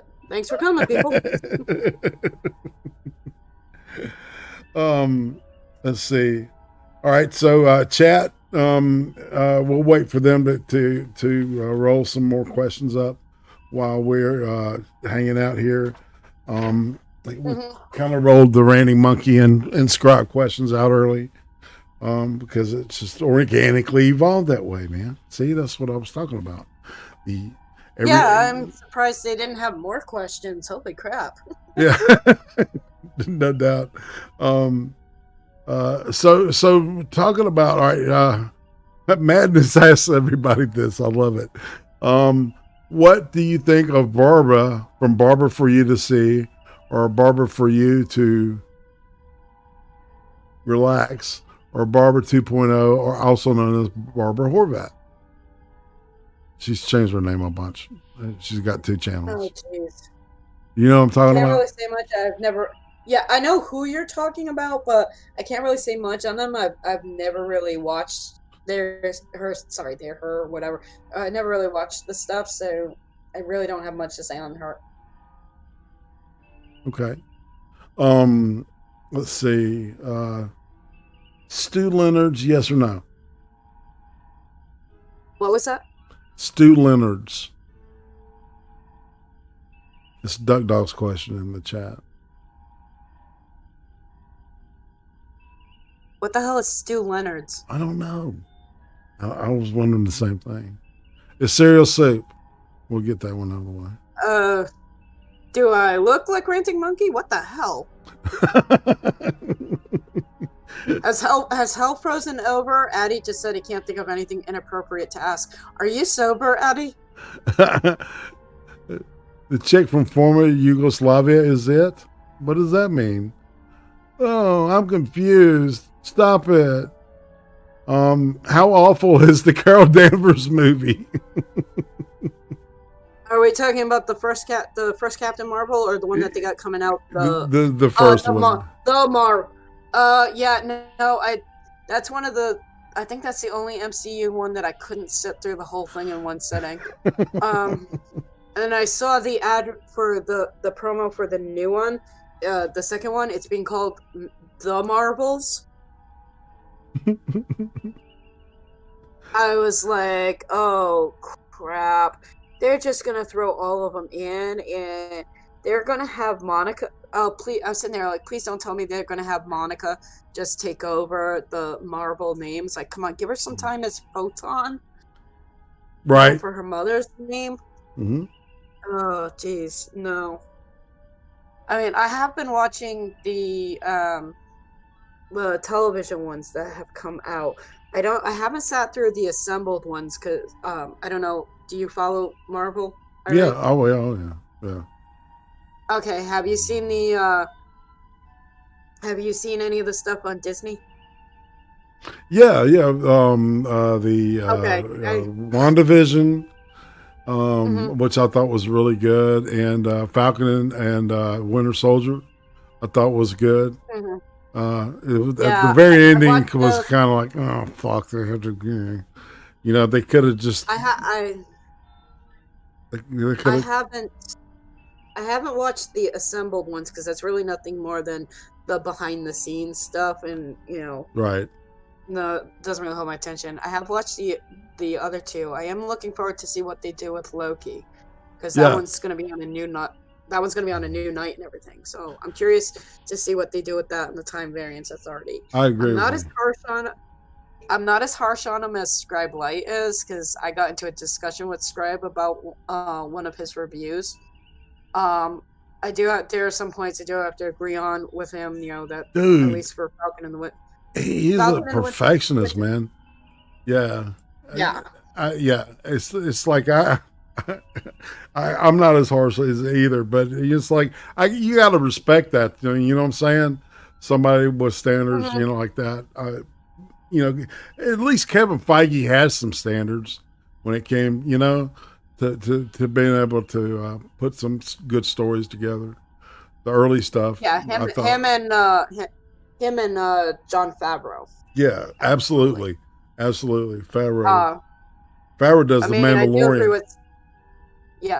I do agree with some of the stuff that Falcon and the Winter Soldier kind of got a little bit woke, a little bit too much on the woke side for some of it. Yeah. But excuse me, a lot of it's going to be filling in the stuff that that they can't put in the movies. Right. Connected dots, which is what they should have done better with Agents of S.H.I.E.L.D. and Agent Carter when they did those on ABC. Oh, dude. Which apparently those are going to be non-canon. Of course. They're not. I thought there was great. I liked Agents of S.H.I.E.L.D. I thought it was okay. Right. Okay. Let's see. Go ahead. Agents of S.H.I.E.L.D. was okay, especially at the beginning. They were still connecting it to a lot of it, but then it got a little bit off track towards the end, and it wasn't keeping up with connecting it quite as much to the movies as it was in the beginning. So yeah, towards the end it got a little harsh. But yeah, we're getting off on a tangent on Marvel, and we're missing some questions here. Mr. Scott, no, I am not a ginger. I was born a brunette. I'm not quite as brunette as I used to be because I don't color my hair anymore. So my hair is very, the tips are still, towards the bottom, because my hair is long and insanely thick.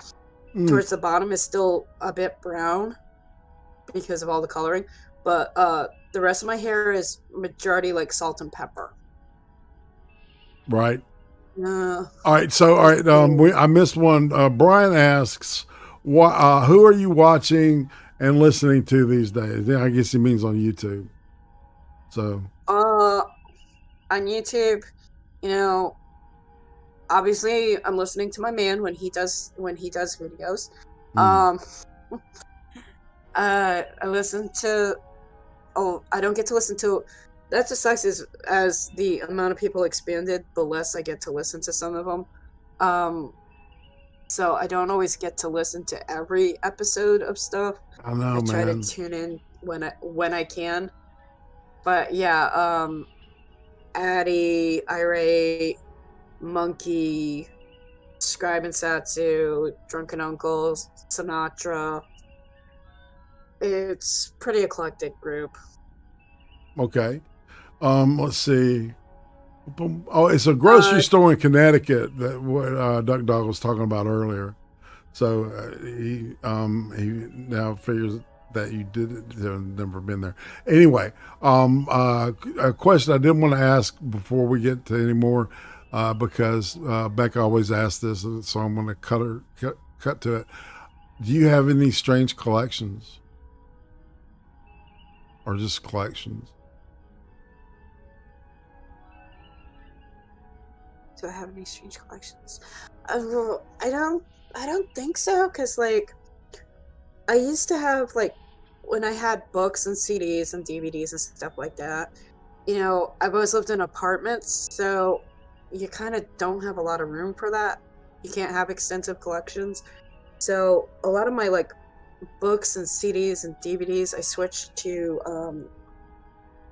E format, MP3, MP4, all that stuff. So I don't really have anything in collection. I don't have Funko Pops or anything like that. No. Right. All right. So what do you think of BreadTube? What do I what? What do you think of BreadTube? Or if you catch any of it, like Vosh and, you know, Sofane. No, I don't. Those guys. The socialists. Those suave and hip socialists. Yeah. I don't. All right, what are these? I dealt with a socialist on YouTube was when Commie in Space was around. Yeah. So you remember him under that persona. DC or Marvel? Yeah, and then there was another persona he came back with until I pointed out to him that the name was the name of a pest removal company in Virginia. Oh.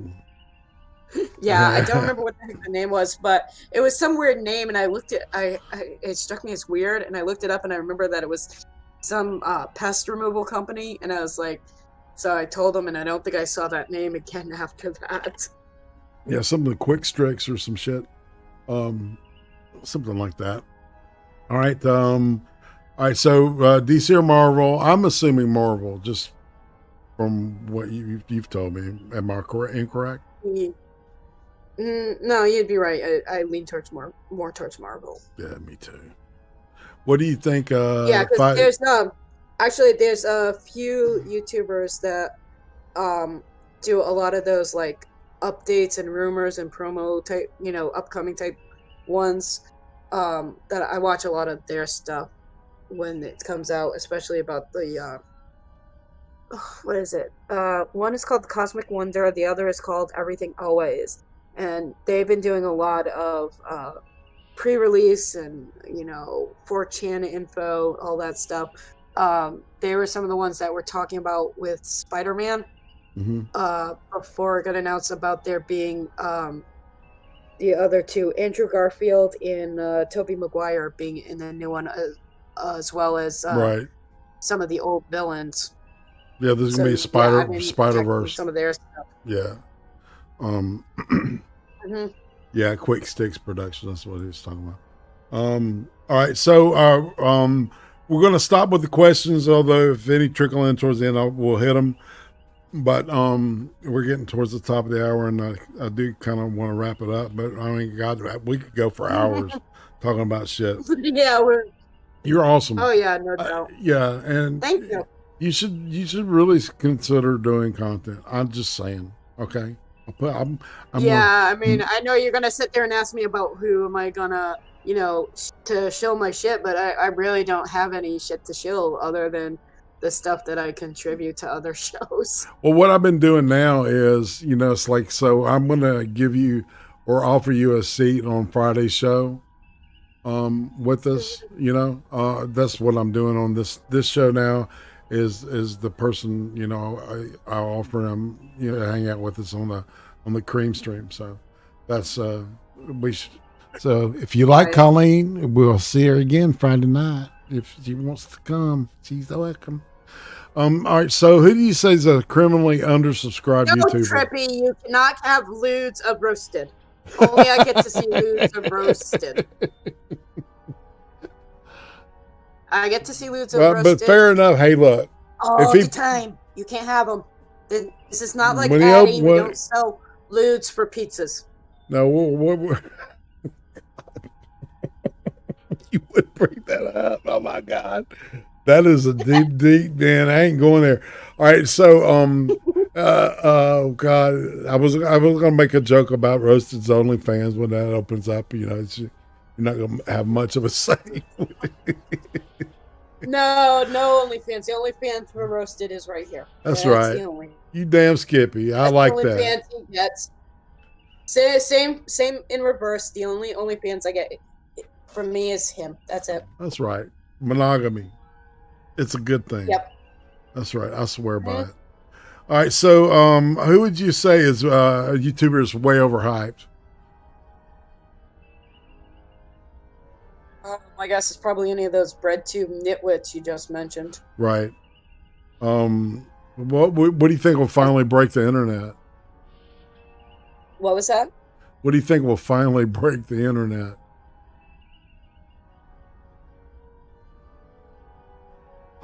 Oh, damn. you caught me off guard with that pizza thing, man. Oh yeah, you remember that? You remember that? Yes. We gotta keep this one a secret between us, okay? And Addie knows what we're talking about. And if he wants to let it go, we'll let him let it go. But that's a good secret. All right, so let's see. All right, so content. I guess what do you want to just drive everybody to Rose's channel? And I did not put that in the description. Colleen's Twitter is in the description. You know, follow her. I'm a good woman. I don't got my stuff. I'll show from my man. That's right. Let's see. And shit. It's so what I'll do is I'll pop his Roasted. If you would, will you put your link in the chat so people can go link up and sub you, man? Because if you're not subscribed to Roasted Opinions, you really need to be, because the guy's really doing what I call upper tier shit. I'm not shit, but upper tier content. Okay. To me, everything, stuff is shit. So, what's the old Coleen joke? You notice how everything's your stuff and everything else is everybody else's shit. So put your shit over there, but don't touch my stuff, right? Yeah, sorry, I'm still on the Trippy's gonna break the internet with his OnlyFans. You're not gonna break the internet. You're just gonna blind the internet. Trippy's on a roll, man. Thought Hub. That's right. Trippy, table that motherfucker. We'll talk about that later. We might have to examine that and peruse it. And Trippy can go get that pickle ale I showed him the other day. Him and Pickle can go do an OnlyFans together. I'm gonna make sure that this link is gonna work. Yup. Nope. Why didn't it work? Why didn't that not work? I think I've actually seen your upper body, at least on camera once. With me? Trippy. No, he's just Trippy saying in the chat, "You just don't know my body." I was like, "Yeah, I'm pretty sure I've seen it on camera before." Well, there's I've parts seen Scooby on camera without the mask. Enough said. Right on, and there's pictures of Trippy all over the Discord. We'll just leave it at that. I'm not gonna. If Trippy wants to reveal it, he can. All right, hold on now. I'm making sure this link is working. There we go. All right, we got Roasted. All right. And I'll pop it in the description. Trippy juggles his balls on OnlyFans. All right, I want to put it in chat again. And open up the edit. Scooby's not missing a tooth. Scooby's just looking like a reject from A Night at the Roxbury. Oh, you're too kind. I say. Oh, wait. Duck has Is a it question. kind to be cruel? Pickle seltzer is a thing. If you look on my Twitter, I shared an article with Trippy and Pickle about it. It's like a hard seltzer thing. It's pickles. You guys see the picture. Okay, so that's all set, and you need to wrap it up. Hold on a second. Yeah, I wanted to make sure everybody got a hold of and has access to Roasted's link. Sub to him just to make me and Colleen happy because he's awesome. And then once you start watching his content, you won't stop. He's got a great take. He's got a very steady eye. He knows a whole lot of history. He knows a lot about how the government works. He's got an accurate memory. And you can't gaslight people like Roasted. He's awesome. And all right, so I think so, but then I'm partial. I moved in with them, so that's right. And I got a feeling I know what's going to happen after we get off this call here. Yeah, he's over here looking at me like holding up two fingers, like, "Holy shit, you've been talking for 2 hours." Yeah, man, it just goes by fast, doesn't it? It's crazy. And if you ever become a guest on this show, it will go by fast. It's crazy. So, but all right. So, last word for the chat before we say so long for the day or for the evening. Chat, you've been awesome. I want to thank everybody that's come out. Ryan Walters, you're awesome. Of course, Trippy Poop. You know he's a part of the extended family. More like a skin tag, but he's my man. And Roasted. So who do you got lined up for next week? Well, funny you should ask that. But next week is FTW Nil, and he assures me he will be awake and in the seat, unlike last time we scheduled him. So. That's a dig at him. He knows it. He knows he is. But he's a cool dude, man. And he's got I love his accent. He's got this really thick Mississippi accent. So you may need a translator for that show next week. Yeah.